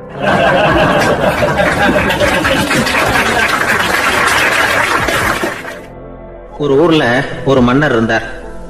அழகான அரண்மனையில அவர் இருந்தார். அந்த அரண்மனையை விட அழகா ஒரு மாளிகையை அந்த ஊர்லயே வேற ஒருத்தன் கட்டியிருந்தான். அப்படி கட்டி முடிச்சதுல அவனுக்கு ரொம்ப பெருமை. எத்தனையோ செல்வந்தர்கள்லாம் வந்து பார்த்துட்டு, இந்த மாளிகையை விலைக்கு கொடுத்துடுறியா, எவ்வளவு விலை சொன்னாலும் சரி நாங்க வாங்கிக்கிறதுக்கு தயாரா இருக்கோம் அப்படின்னு சொல்லி கேட்டு பார்த்துட்டாங்க. நான் இதை விற்கிறதுக்கு தயாரா இல்லை அப்படின்னு சொல்லிவிட்டான். அவ்வளவு சிறப்பா கலை அம்சத்தோடு அதை கட்டி முடிச்சிருக்கிறான். அதுவே ஒரு பெரிய அரண்மனை மாதிரி இருந்ததுன்னா பாத்துங்களேன். சுற்றிலும் அழகான பூந்தோட்டம். ஒரு நாள் அவன் எங்கேயோ வெளியூர் போயிட்டு திரும்பி வந்துகிட்டு இருக்கிறான். அப்போ அந்த மாளிகை தீப்பெட்டி எரிஞ்சுக்கிட்டு இருக்கு. பதறி போட்டான். விலைக்கு கேட்டவங்க யாராவது இதை செஞ்சிருக்கணும், இல்லைன்னா மன்னரே செய்த சதியோ என்னவோ, இப்படிலாம் அவனுக்கு சந்தேகம்.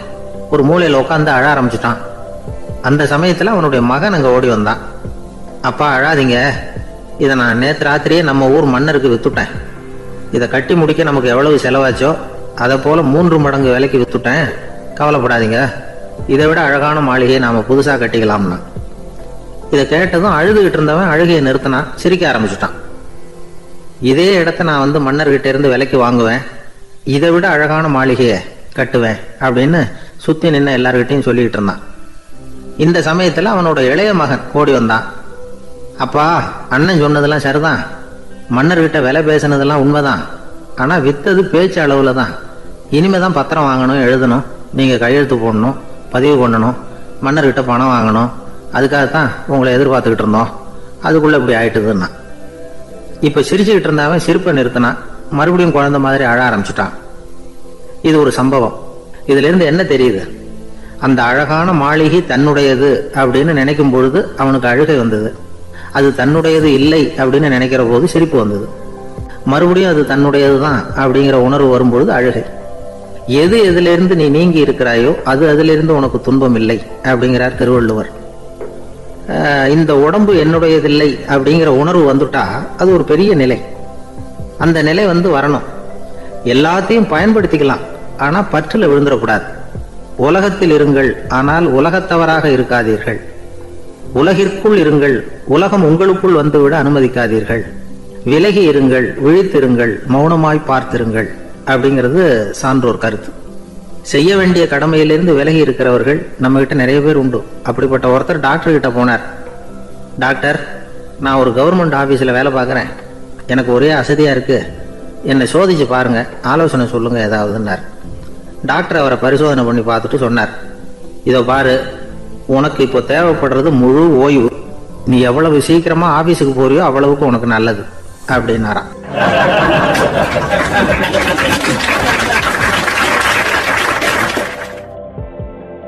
கப்பல் கடல்ல போயிட்டு இருக்கு.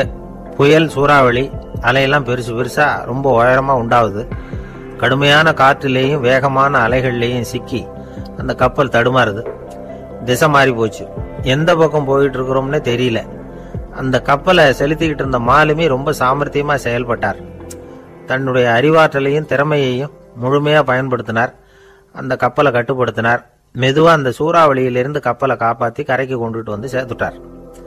மாலுமின்னு ஒருத்தர் இருந்ததுனால அந்த மரக்கலம் காப்பாற்றப்பட்டது. மாலுமின்னு ஒருத்தர் இல்லைன்னு வச்சுக்குங்க, அந்த கப்பலோட கதி என்னவா இருக்கும் யோசிச்சு பாருங்க. ஒரு கோபக்காரனுடைய நிலைமையும் அப்படித்தானா.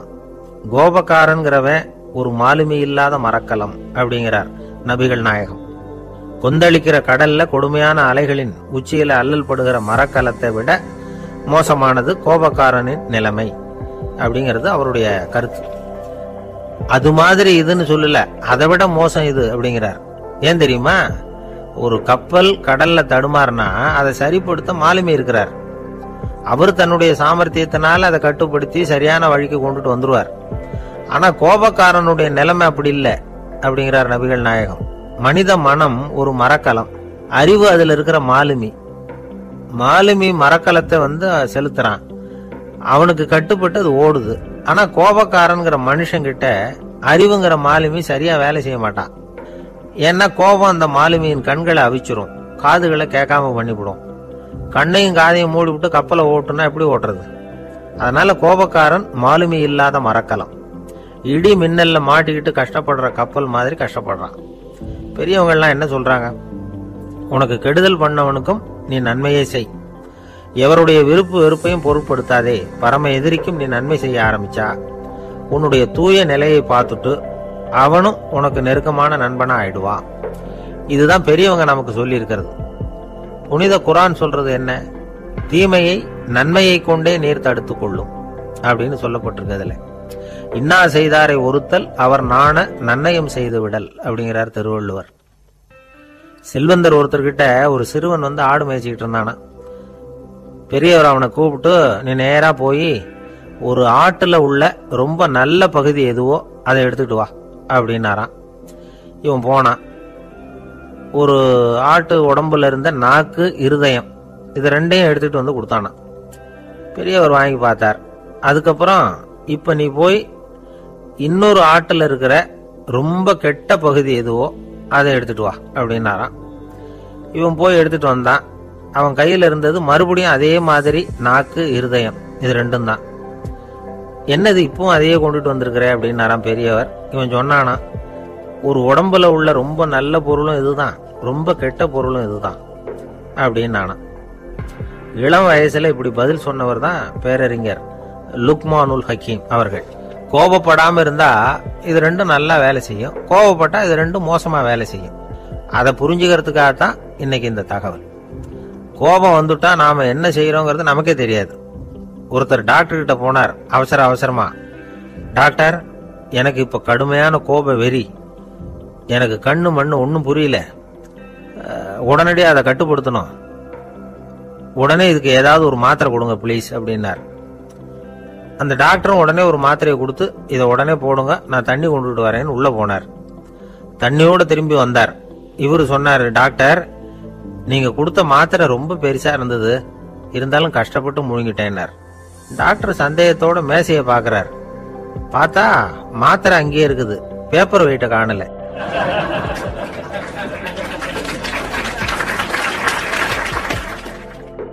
ஒரு சின்ன பையன் வந்தான். அவனை பார்த்து ஒரு கேள்வி கேட்டோம்.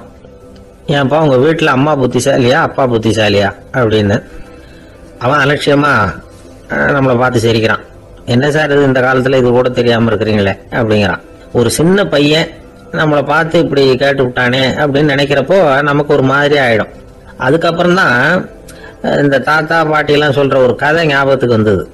அது என்ன கதை தெரியுமா? ஒரு ஊர்ல ஒரு அம்மாவும் பிள்ளையும் இருந்தாங்களாம். அந்த மகனுக்கு திடீர்னு தேசாந்திரம் போய் வரணும்னு ஆசை வந்துட்டுது. ஊரா போய் சுத்தி பார்க்கணுங்கிற ஆசை. அந்த அம்மாவுக்கு இது பிடிக்கல. மகனை புரிஞ்சு இருக்கிறதுக்கு அவங்க மனசு இடம் கொடுக்கல. வேணாப்பான்னு சொல்லி பார்த்தாங்க, அவன் கேட்கல. திடீர்னு புறப்படவும் செஞ்சுட்டான். சரி, இனிமே அவனை தடுக்க முடியாதுன்னு முடிவு பண்ணிட்டாங்க அந்த அம்மா. இருந்தாலும் புத்திசாலித்தனமா ஒரு யோசனை பண்ணாங்க. மகனை கிட்டத்துல கூப்பிட்டாங்க. அவங்ககிட்ட சொன்னாங்க, இதை பாருப்பா, நீ தேசாந்திரம் போறதுன்னு தீர்மானம் பண்ணி விட்ட, அதை நான் தடுக்கல, போயிட்டு வந்துடும். ஆனா போறதுக்கு முன்னாடி எனக்கு ஒரு வாக்குறுதி கொடுத்துட்டு போ அப்படின்னாங்க. போறப்போ ராத்திரியா இருந்தாலும் பகலா இருந்தாலும் சரி, புளிய மரத்து நிழல்ல தான் தங்கணும். திரும்பி வர்றப்போ இரவும் பகலும் நீ வந்து வேப்ப மரத்து நிழல்லே தங்கணும் அப்படின்னாங்க. சரி, அப்படியே செய்யறேன்னு சொல்லி வாக்குறுதி கொடுத்தான் பையன். புறப்பட்டு போனான். போற வழியில புளிய மரத்து நிழல்லையே தங்கினான், தூங்கினான். அப்படி போயிட்டே இருந்தா 7வது நாள் அவன் உடம்பு சுகம் இல்லாம போயிட்டுது. ரொம்பவும் பலவீனம் ஆயிட்டான். இனிமே நடக்க முடியாதுங்கிற நிலைமை வந்துட்டுது. யோசிச்சு பார்த்தான். சரி, இதுக்கு மேல வந்து போக வேண்டாம் அப்படின்னு முடிவு பண்ணிட்டு திரும்பி வர ஆரம்பிச்சுட்டான். திரும்பி வர்றப்போ வழியில வேப்ப மரத்து நிழல்லையே தங்கி வந்தான். நாளுக்கு நாள் உடம்பு சரியா வந்துட்டுது. 7வது நாள் வீட்டுக்கு வந்து சேர்றான். உடம்பு பழையபடியே கலகலப்பாயிட்டுது. பூரண சுகம். தேசாந்திரம் போன பையன் திரும்பி வந்துட்டானே அப்படின்னு அந்த அம்மா ஆச்சரியப்படலை. ஏன்னா அவங்களுக்கு தெரியும் இப்படி ஆகும்னு. பையன் சீக்கிரமா திரும்பி வரணுங்கிறதுக்காக தான் அவங்க அந்த யோசனையை சொன்னாங்க. என்ன விஷயம்ங்கிறதையும் அவங்களே சொன்னாங்க. மகனே, புளிய மரத்து நிழல் உடம்புக்கு உஷ்ணத்தை கொடுக்கும், சீக்க உண்டாக்கும். அதனால நீ வந்து தொடர்ந்து புளிய மரத்து நிழல்ல தங்கினாவே நோய்க்கு வந்து ஆளாயிட்ட. அதனால நல்ல பயணத்தை வந்து முடிச்சுக்கிட்டு திரும்பி வரணுங்கிற முடிவுக்கு வந்துட்ட. திரும்பி வர்றப்போ நீ தங்கினது வேப்ப மரத்து நிழல், அது உடம்புக்கு வந்து குளிர்ச்சியை தரக்கூடியது, நோயை தீர்க்கக்கூடியது. அதனால சுகமா வீட்டுக்கு வந்து சேர்ந்துட்ட. உன்னோட தேசாந்திர பயணத்தை தடுக்கிறதுக்காக தான் இப்படி பண்ணனேன் அப்படின்னாங்களாம் அந்த அம்மா. பாத்தீங்களா அம்மாவோட புத்திசாலித்தனத்தை? அப்பா இருந்தா இப்படியா பண்ணுவார்? ஒரு அப்பா வந்து பையன்கிட்ட 10 ரூபா கொடுத்து, இதை எடுத்துக்கிட்டு அடுத்த ஊருக்கு போய் அங்க இருக்கிற மாமா கிட்ட இதை கொடுத்துட்டு வாடா வழியில் எங்கேயாவது மரத்தடியில் படுத்து தூங்கி விடாதே அப்படின்னு எச்சரிக்கை பண்ணி அனுப்புனாராம். பையனுக்கு எச்சரிக்கையா வாழறது எப்படிங்கிறத கத்துக் கொடுக்கறதுக்காக இப்படி பண்ணார். அவன் பணத்தை வாங்கிட்டு போனான். அப்பா சொன்னதை மறந்துட்டு ஒரு மரத்தடியில படுத்து தூங்கிட்டான். அவனுக்கு தெரியாம அவன் பின்னாடியே போன அப்பா அவன் கையில இருந்த அந்த 10 ரூபாய் நைஸா எடுத்துட்டு வந்துட்டார். அவன் பையில தானே வச்சிருந்தான், அது தெரியாம எடுத்துட்டு வந்துட்டார். அவன் தூங்கிட்டு இருக்கான். எடுத்துட்டு ஒரு மறுபடியும் வீட்டுக்கு வந்துட்டார். பையன் முடிச்சுக்கிட்டு பைய தடவி பார்க்கறான், பணத்தை காணும். அழுகிட்ட திரும்பி வந்தான். அப்பா கிட்ட விஷயத்த சொன்னான். அப்பா சிரிச்சுக்கிட்டே சொன்னார், அதுக்குதான்ப்பா ஆரம்பத்திலேயே எச்சரிக்கை பண்ணினேன், இனிமேலாவது நீ ஜாக்கிரதையா இருக்கணும் அப்படிங்கிறதுக்காக தான் இப்படி பண்ணினேன். அந்த பணம் எங்கேயும் போயிடல, நான் தான் அதை உனக்கு தெரியாம எடுத்து வச்சிருக்கிறேன். இதோ பாரு அப்படின்னு சொல்லிட்டு சைடு பாக்கெட்ல கையை விட்டா அது ஓட்டையா இருக்கு. அதை எவனோ ஏற்கனவே கத்திரிச்சு எடுத்துட்டு போயிட்டான். இப்ப அப்பா முகத்துல அசடு வழிஞ்சுதான்.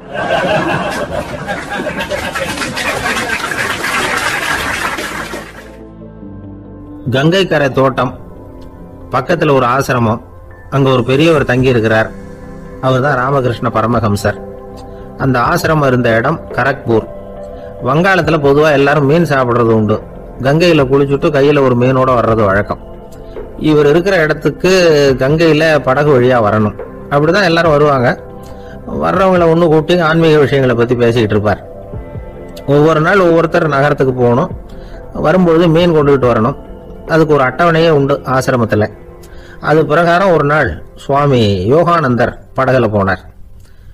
படகை செலுத்தினவங்க ராமகிருஷ்ணரையும் சுவாமி யோகானந்தரையும் மற்றவங்களையும் பித்தர்கள் அப்படின்னு சொல்லி ஏளனமா பேசினாங்க. அவங்க என்ன பைத்தியம் பிடிச்சவங்க அப்படிங்கிறது மாதிரி. சுவாமி யோகானந்தருக்கு ரொம்ப மென்மையான இதயம்.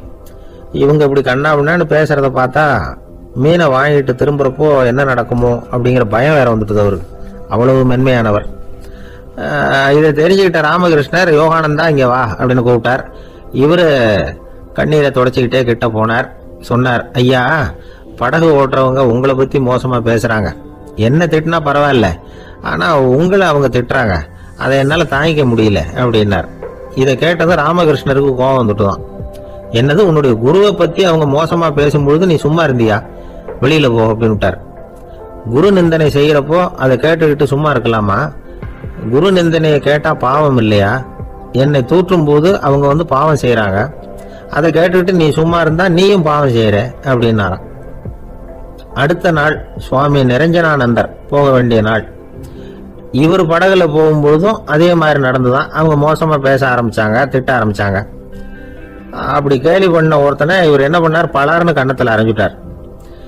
இன்னொருத்தனை கங்கையில தூக்கி எறியறதுக்கும் தயாராயிட்டார். அதுக்கப்புறம் அவங்க யாரும் வாயை திறக்கல.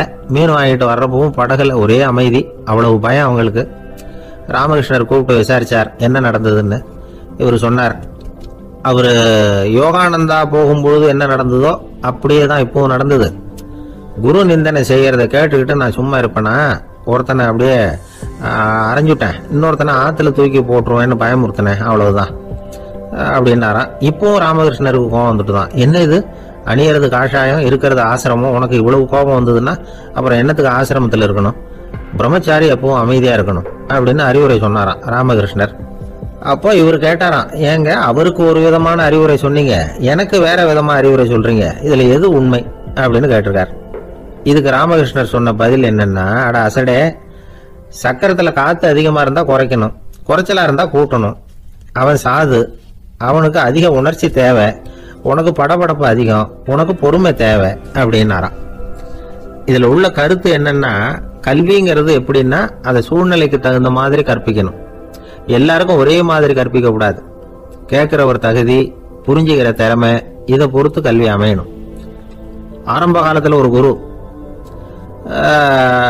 அப்போ ஒரு சீடன் இருந்தான். அது வேடிக்கையான குரு, வேடிக்கையான சீடன்.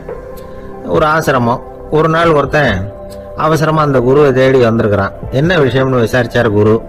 உங்க சீடர் என்னை அடிச்சுட்டார் அப்படின்னு புகார் பண்ணானா அந்த ஆள். குரு சீடனை கூப்பிட்டார். அடிச்சியா இந்த ஆளை அப்படின்னு கேட்டாராம். ஆமான் இருக்கான் சீடன்.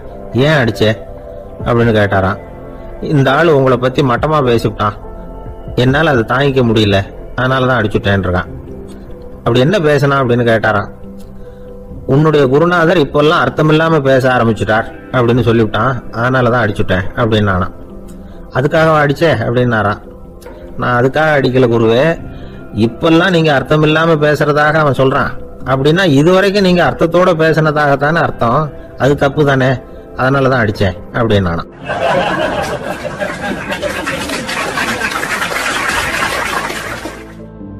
ஒரு விவசாயி விதைக்கிறதுக்காக வயல்வெளி பக்கம் போறார். விதைகளை அள்ளி வீசினார். அப்ப என்ன ஆச்சுன்னா, சில விதைகள் பாதை ஓரத்துல விழுந்தது. சில விதைகள் முள் செடிகள் மண்டி இருந்த புதருக்கு இடையில விழுந்தது. சில விதைகள் நல்ல நிலத்துல விழுந்தது.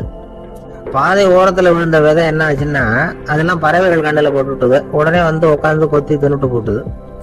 அதிகமா மண் இல்லாத பாறை பகுதியில் விழுந்த விதையெல்லாம் லேசா வேர் விட்டு முளைக்க ஆரம்பிச்சுது. அதுக்கப்புறம் வேறு கீழே ஆழமா போக முடியல. மேலேயும் சூரிய வெப்பம் அதிகம் தாங்க முடியல. எல்லாம் காஞ்சி கருகி போட்டுது.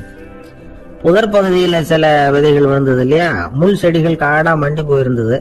அதனால முளைச்சி வர்ற செடிக்கு நெருக்கடி அதிகமா போட்டுது. சரியா வளர முடியல. விளைச்சலும் சரியா இல்லை. நல்ல நிலத்துல விழுந்த விதைகள் மட்டும் நல்லா முளைச்சது, நல்லா வளர்ந்தது. விளைச்சலும் பிரமாதமா இருந்தது. இந்த கதையை சொல்லிவிட்டு கேட்க செவியுள்ளோர் கேட்கட்டும் அப்படிங்கிறார் இயேசு பெருமான். ஆமா, இயேசு கடலில் நின்ற படகு ஒண்ணுல உட்கார்ந்துருக்கிறார். கடற்கரையில ஏராளமான மக்கள் உட்கார்ந்துருக்கிறாங்க. அந்த சமயத்துலதான் இயேசு ஓமைகள் மூலமா மக்களுக்கு பல உண்மைகளை சொல்லிட்டு இருக்கிறார். மக்கள் அந்த கதையை கேட்டுட்டு ஒன்னும் புரியாம முடிக்கிறாங்க. அத கவனித்த இயேசு அந்த ஓமையை விளக்க ஆரம்பிச்சார். இதுல அந்த விதைக்கிறவர் தான் இறைவன். அவருடைய வார்த்தைகளை விதைக்கிறார். அந்த வார்த்தைகளை கேட்கிற மக்கள் அந்த விழுந்த விதைகள் மாதிரி 4 வகையானவர்கள். சில பேர் பாதை ஓரத்துல விழுந்த விதைகள் மாதிரி. இறைவன் வார்த்தைகளை அவங்க கேட்கிறாங்க.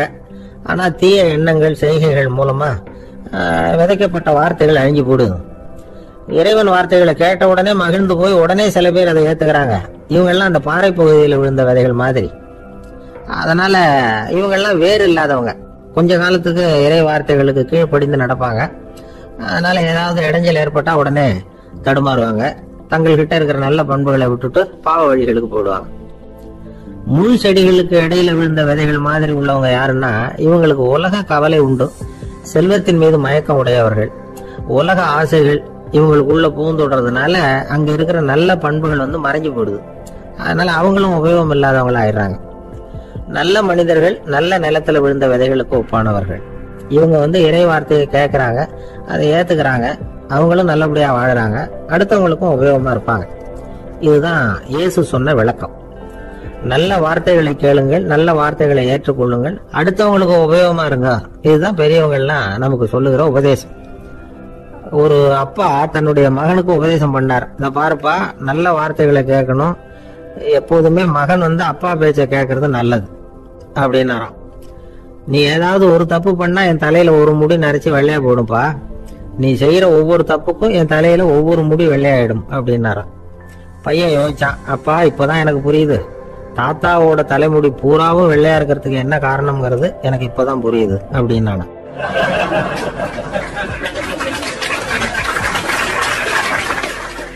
எனக்கு வாழ்க்கையில ஒரே ஒரு ஆசை தான் சார் அப்படின்னாரு ஒருத்தர்.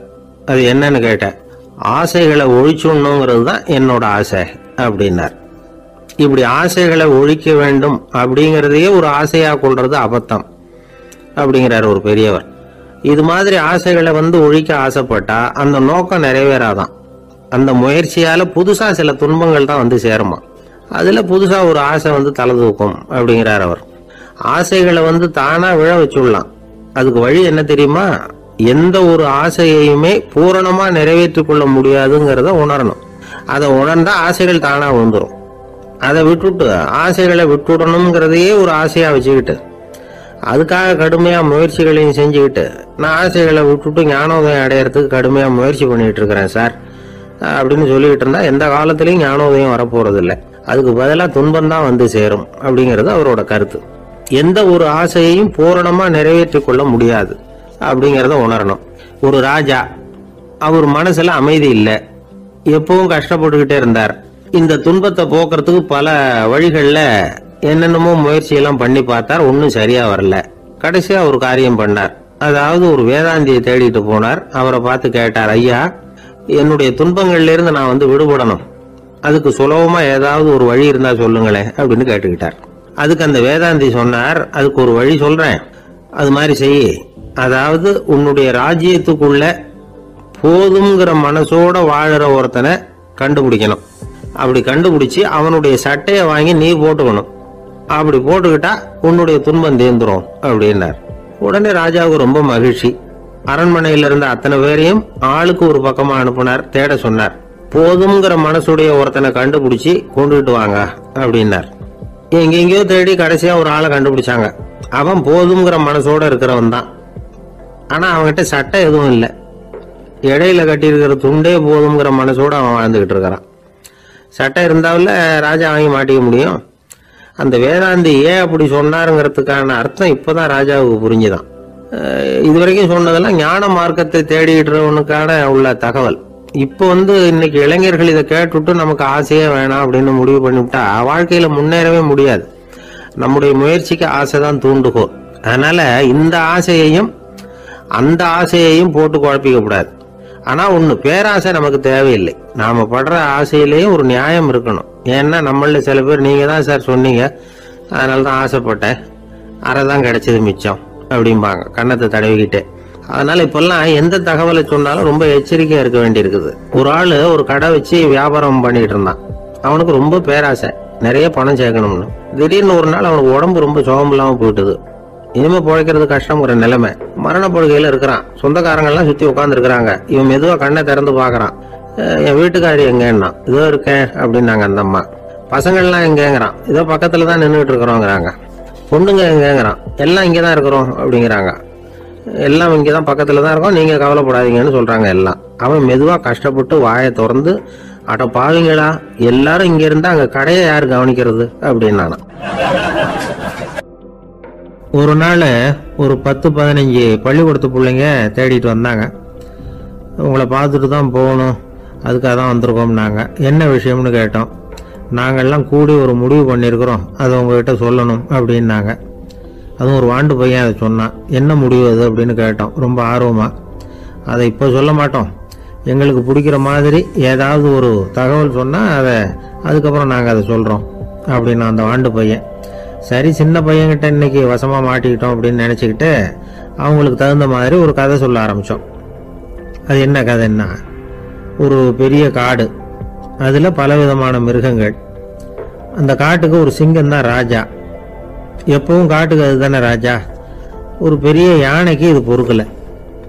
என்ன இது, எப்போ பார்த்தாலும் இங்கே சிங்கத்துக்கே ராஜா பதவி கிடைக்குது, நான்லாம் எவ்வளவு பலசாலியாக இருக்கிறேன், அப்படி இருந்தும் எனக்கு அந்த பதவி கிடைக்கலையே அப்படின்னு தனக்குள்ளே பொறுமிக்கிட்டே இருந்தது. ராஜா பதவியை நினச்சி ரொம்ப ஏக்கம், அதுக்கு பதவி மோகம். இந்த சமயம் பார்த்து ஒரு குள்ள நரி கூட்டம் அதை தேடிட்டு வந்தது. ஐயா பெரியவங்களே, நீங்கள் இந்த காட்டுக்கு ராஜாவாக இருக்க ஆசைப்படுறீங்க, அதில் ஒன்றும் தப்பு இல்லை. ஆனால் அதுக்கு முன்னாடி நீங்கள் எங்கள் கூட்டத்துக்கு கொஞ்ச நாள் தலைவராக இருங்க, அதாவது ராஜாவாக இருங்களேன், உங்களுக்கும் ஒரு ட்ரைனிங் கிடைச்சது மாதிரி இருக்கும் அப்படின்னு சொல்லியிருக்குது இந்த கூட்டம், குள்ள நரி கூட்டம். இதை கேட்ட உடனே யானைக்கு ரொம்ப சந்தோஷம் தாங்கலை. அதுதான் எப்போன்னு பதவிக்காக காத்துக்கிட்டு இருக்குதே. இருந்தாலும் கொஞ்சம் பிகுவோட, சரி நீங்கள்லாம் இவ்வளோ தூரம் என்னை தேடிட்டு வந்து கேட்கறதுனால மறுக்க முடியல அப்படின்னு ரொம்ப ஏதோ அவளுக்கு சிரமப்பட்டு ஒத்துக்கிறது மாதிரி ஒத்துக்கிட்டது. ஏதோ உங்கள் ஆசைக்கு கட்டுப்படுறேன், கொஞ்ச நாள் உங்கள் கூட்டத்துக்கு ராஜாவாக இருக்கிறதுக்கு சம்மதிக்கிறேன் அப்படின்னுது. உடனே அந்த யானை ராஜ நட போட ஆரம்பிச்சிட்டுது. யானை சாதாரணமாக நடந்தாவே எப்படி இருக்குங்கிறது நமக்கு தெரியும். அதுவே ராஜ நட நடந்தால் எப்படி இருக்கும் கற்பனை பண்ணி பாருங்க. யானை முன்னாடி கம்பீரமாக போய்கிட்டு இருக்குது, தலைவர் இல்லையா, அதனால குள்ள நரிகள்லாம் ரொம்ப அடக்கமாக அது பின்னாடி அணிவகுத்து போயிட்டு இருக்குது. ராஜா வாழ்க, மன்னர் வாழ்க அப்படின்னு கோஷம் வேற. யானைக்கு தலைகால புரியல, அவ்வளவு சந்தோஷம். அந்த யானைக்கு செருக்கு, ஆணவம் எல்லாம் ஏற்பட்டு போச்சு. அதுக்கப்புறம் அது தரையை பார்க்குமா, நிமிர்ந்து நடக்க ஆரம்பிச்சுட்டுது. தரையை பார்க்கறதே இல்லை. அப்படி போயிட்டு இருக்கிறப்போ ஒரு சதுப்பு நிலத்துல திடீர்னு காலை வச்சுட்டுது. அவ்வளவுதான், கால் உள்ள போட்டுது. இன்னொரு காலை எடுத்து வச்சது, அதுவும் உள்ள போட்டுது. அந்த 2 காலையும் எடுக்கிறதுக்காக அடுத்த 2 காலையும் அழுத்திச்சு, அதுவும் உள்ள போக ஆரம்பிச்சுட்டுது. இப்ப 4 காலம் வசமா சேத்துல அழுந்தி போச்சு, எடுக்க முடியல. உள்ள நரிகள்லாம் அதை சுத்தி சுத்தி வந்தது. சிலது சுத்தி நின்று டான்ஸ் ஆட ஆரம்பிச்சுட்டுது யானையை பார்த்துட்டு. இதை யானை பார்த்தது. என்ன இது தலைவர், நான் தவிச்சுக்கிட்டு இருக்கிறேன், தொண்டர்கள்லாம் சுத்தி நின்று வேடிக்கை பார்த்துக்கிட்டு இருக்கிறீங்க, டான்ஸ் ஆடுறீங்க அப்படின்னு கேட்டுதான். தொண்டர்களே, தலைவர் நான் தவிச்சுக்கிட்டு இருக்கிறது உங்களுக்கு தெரியலையா? இப்போ உடனே உங்கள் தலைவரை காப்பாற்ற வேண்டியது உங்கள் கடமை இல்லையா அப்படின்னு கத்துச்சான் அந்த யானை. குள்ள நரிகளில் ஒன்று முன்னாடி வந்து நின்று அந்த யானையை பார்த்து தான், தலைவரே எங்களுக்கு ரொம்ப நாளாக ஒரு ஆசை, அந்த ஆசையை நிறைவேற்றிக்கிறதுக்காகத்தான் உங்களை எங்கள் தலைவராக ஏற்றுக்கிறோம்னு சொன்னோம் அப்படின்னு தான். என்ன ஆசைன்னு கேட்டிருக்கு யானை. யானை கறி சாப்பிட்டு பார்க்கணுங்கிறது எங்களுக்கு ரொம்ப நாள் ஆசை, அது இன்னைக்கு தான் நிறைவேற போகுது அப்படின்னு தான் அந்த நரி. இதை கேட்ட உடனே அந்த யானை அப்படியே மூர்ச்சி ஆயிட்டு தான். நரிகள்லாம் அது மேலே ஏறி குதற ஆரம்பிச்சுட்டு தான். பதவி மேலே இருந்த பேராசை அந்த பலசாலியான யானையையே மாட்டி விட்டுட்டுது பார்த்தீங்களா அப்படின்னு சொல்லி முடித்தோம் இந்த கதையை அந்த சின்ன பிள்ளைங்க கிட்ட. சரிங்க, இப்போ நாங்கள் உங்களை தேடி வந்த விஷயம் என்னங்கிறத சொல்லவா அப்படின்னா ஒரு வாண்டு பையன். சீக்கிரம் சொல்லு தம்பி, சஸ்பென்ஸ் தாங்கலை அப்படின்னும். அவன் மெதுவா எங்களை பார்த்து சொல்கிறான், எங்களுக்கு கொஞ்ச நாள் நீங்கள் தலைவராக இருந்தால் தேவலை அப்படி. ஒரு ஊரில் 4 நண்பர்கள் இருந்தாங்க. 4 பேரும் சோம்பேறிகள். 4 பேருக்கும் எந்த வேலையும் செய்யறதுக்கு உடம்பு வளையறதில்ல. இருந்தாலும் சோம்பேறித்தனத்தில் ஒருத்தருக்கு ஒருத்தர் கொஞ்சம் வித்தியாசம் உண்டு. அதுக்கு தகுந்த மாதிரி அவங்களுக்கு பேர் அமைஞ்சு போச்சு. ஒருத்தன் கால் சோம்பேறி, இன்னொருத்தன் அரை சோம்பேறி, அடுத்தவன் முக்கால் சோம்பேறி, கடைசி ஆளு முழு சோம்பேறி. இவங்க 4 பேரும் நண்பர்கள். அப்புறம் எப்படி காரியம் நடக்கும்? 4 பேரும் ஒரு வீதியில் அப்படியே நடந்து போய்கிட்டு இருக்கிறாங்க. நல்ல பசி, எங்கேயாவது சோறு போடுவாங்களா அப்படின்னு பார்த்துக்கிட்டே வந்தாங்க. அவங்க வந்த வழியில் ஒரு ₹1 காசு கிடந்தது தரையில். அவங்க கண்ணில் அது பட்டுது. ஆனாலும் அதை குனிஞ்சு எடுக்கணுமே, அதுக்கு சோம்பேறித்தனம். முழு சோம்பேறி பார்த்தான். பக்கத்தில் வந்துக்கிட்டு இருந்த முக்கால் சோம்பேறிக்கிட்ட சொன்னானா, டேய் அதை கொஞ்சம் குனிஞ்சு எடுறா அப்படின்னானா. அவன் என்ன பண்ணான் தெரியுமா? அதுக்கு அடுத்தபடியா வந்த அரை சோம்பேறிகிட்ட சொன்னானா, என்ன எல்லாரும் பேச, நீ அதை கொஞ்சம் குனிஞ்சு எடுறா அப்படின்னானா. அவன் இவனை விட மோசம், அடுத்தவங்க கிட்ட சொல்லியிருக்கிறான். அவனும் குனியறதுக்கு தயாரா இல்லை. ஆக கூடி கடைசியில யாருமே காசை எடுக்கல. என்னத்துக்கு அனாவசியமா உடம்ப வளைச்சிக்கணும் அப்படின்னு எல்லாரும் பேசாம வந்துட்டாங்க. அவங்க பாட்டுக்கு நடந்து வந்துகிட்டே இருக்கிறாங்க. எதிரில் ஒருத்தன் வாழைப்பழத்தை வண்டியில வச்சு தள்ளிட்டே வந்தான். ரூபாய்க்கு 4 பழம்னு கூவி வித்துக்கிட்டே வர்றான். இப்ப அந்த முழு சோம்பேறி சொன்னானா, டேய் வழியில கிடந்தது ₹1, அதையாவது எடுத்துக்கிட்டு வந்திருந்தா இப்ப இந்த பழத்தை வாங்கி ஆளுக்கு ஒன்று சாப்பிடலாமே அப்படின்னானா. ஆமா சாப்பிட்டுருக்கலாமே அப்படின்னாங்களாம் மற்றவங்களும். ஆனாலும் திரும்பி போய் அதை எடுக்கணும்னு யாருக்கும் தோணலை. பேசாம சோர்ந்து போய் நடந்து வந்தாங்களாம். இருட்டி போச்சு. வழியில ஒரு கோவில். சரி இங்கேயே படுத்து தூங்குவோம் அப்படின்னா ஒருத்தன். அதுதான் சரின்னாங்க மற்றவங்களும். அப்படியே மண்டபத்தில் படுத்துட்டாங்க. கோவில் அர்ச்சகர் வேலையெல்லாம் முடிச்சுட்டு வெளியில வந்திருக்காரு. இவங்களை பார்த்தாராம். ஏன் இப்படி சோர்ந்து போய் கிடக்குறீங்க அப்படின்னு விசாரிச்சிருக்காரு. 2 நாளாச்சுங்க நாங்க சாப்பிட்டு அப்படின்னாங்களாம். அவர் உடனே ஐயோ பாவம் அப்படின்னு சொல்லி பானை, விறகு, அரிசி, தண்ணி எல்லாம் கொடுத்து நீங்களே சமையல் பண்ணி சாப்பிட்டுக்கோங்க அப்படின்னு சொல்லிவிட்டு போயிட்டார். இந்த 4 பேருக்கும் சமையல் பண்ணி சாப்பிடணும்னு ஆசையாக தான் இருந்தது. ஆனால் அடுப்பு பற்ற வைக்கணுமே, அதுக்கு தீப்பெட்டி வேணுமே. தீப்பெட்டி இல்லை. இப்போ முழு சோம்பேறி ஆரம்பிச்சான். அடுத்தவனை பார்த்து, டேய் கடைக்கு போய் ஒரு தீப்பெட்டி வாங்கிட்டு வாயேன் அப்படின்னு நானான். அவன் வழக்கம் போல அடுத்தவங்க கிட்ட சொல்லியிருக்கான். அவன் அதுக்கு அடுத்தவங்க கிட்ட சொல்லியிருக்கிறான். கடைசியாக கால் சோம்பேறி கிட்ட வந்து சேர்ந்தது. அவனும் அது நம்மால முடியாது அப்படின்னு பேசாம இருந்துட்டான். இப்போ தீப்பெட்டி வேணுமே, அதுக்கு என்ன பண்றது? அவங்களுக்குள்ள பேசி ஒரு முடிவுக்கு வந்தாங்களாம். அதாவது யாரு முதல்ல வாயை திறந்து பேசுறாங்களோ அவங்க தான் தீப்பெட்டி வாங்கறதுக்கு போகணும் அப்படின்னு. அவ்வளவுதான். உடனே 4 பேரும் வாயை கெட்டியா மூடிக்கிட்டு படுத்துக்கிட்டாங்க. அவங்க சமையல் பண்ணி சாப்பிட்டாங்களா என்ன அப்படிங்கிறது அர்ச்சகருக்கு தெரியல. சரி பார்த்துட்டு வரலாமேன்னு வந்தார். வந்து பார்க்குறாரு, இவங்க 4 பேரும் அசையாம படுத்து கிடக்குறாங்க. அர்ச்சகர் பயந்துட்டார். ஒருவேளை பசி தாங்காம செத்து போட்டாங்களோ அப்படிங்கிற பயம், அல்லது நாம கொடுத்த உணவுப் பொருள்ல ஏதாவது விஷம் கலந்துருக்குமோ அப்படின்னு பயந்தார். அப்படின்னா நம்ம மேல பழி வந்துருமே அப்படின்னு நினைச்சு நடுங்க ஆரம்பிச்சுட்டார். அப்புறம் அவரும் ஒரு முடிவுக்கு வந்தாராம். கோவிலுக்கு பக்கத்திலேயே ஒரு பெரிய குழி இருந்தது. அதுல ஒவ்வொருத்தரையா இழுத்துக்கிட்டு போய் போட்டார். கொஞ்சம் மண்ணை தள்ளினார். காலால மிதிச்சார். அவர் மிதிச்ச மிதி ஒருத்தன் அடி வயத்துல போட்டுவிட்டது. அவன் உடனே வலி தாங்காம ஐயோ அம்மான்னு அலறினான். உடனே நடந்தது என்ன தெரியுமா? மற்ற 3 பேரும் துள்ளி எழுந்திருச்சாங்களாம். அவனை பார்த்து நீ தாண்டா தீப்பெட்டி வாங்க போகணும், நீ தாண்டா வாங்க போகணும், நீ தான் சத்தம் போட்ட அப்படின்னு சொல்லி ஆரம்பிச்சுட்டாங்களாம். அர்ச்சகர் பார்த்தார். இது பேய் மாதிரி தெரியுதுன்னு நினைச்சுக்கிட்டு ஒரே ஓட்டமா ஓடி போட்டாராம். கிராமப்புறங்கள்ல இப்படி ஒரு கதையை சொல்றது உண்டு. சோம்பல்ங்கிறது நம்ம முன்னேற்றத்துக்கு பெரிய தடை அப்படிங்கிறத நாம புரிஞ்சுக்கணும். அதுதான் இந்த கதை சொல்ற நீதி. ஒரு ஆள் இருந்தான், நிறைய பணம் சம்பாதிச்சான். ஆனால் செலவு பண்ண மனசு வரல. கருமி. அவன் என்ன பண்ணா, சேர்த்த பணம் பூராவையும் ஒரு மரத்தடியில் புதைச்சி வச்சிருந்தான். வாரத்துக்கு ஒரு தடவை அந்த மரத்தடிக்கு வருவான்.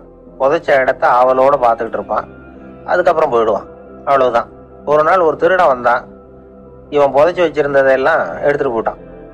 இது தெரிஞ்சு போச்சு. அந்த கருமி புலம்ப ஆரம்பிச்சிட்டான். இவன் புலம்பலை கேட்டதும் அக்கம் பக்கத்தில் இருந்தவங்க எல்லாம் ஓடி வந்தாங்க. என்ன விஷயம்னு விசாரிச்சாங்க. இவன் சொன்னான். ஒரு பெரியவர் கேட்டார், ஏப்பா வாரம் வந்து இந்த இடத்த பார்க்கறதாக சொன்னியே, எப்போவாவது இதுல இருக்கிற பணத்தை எடுத்து செலவு பண்ணியிருக்கியா அப்படின்னு கேட்டார்.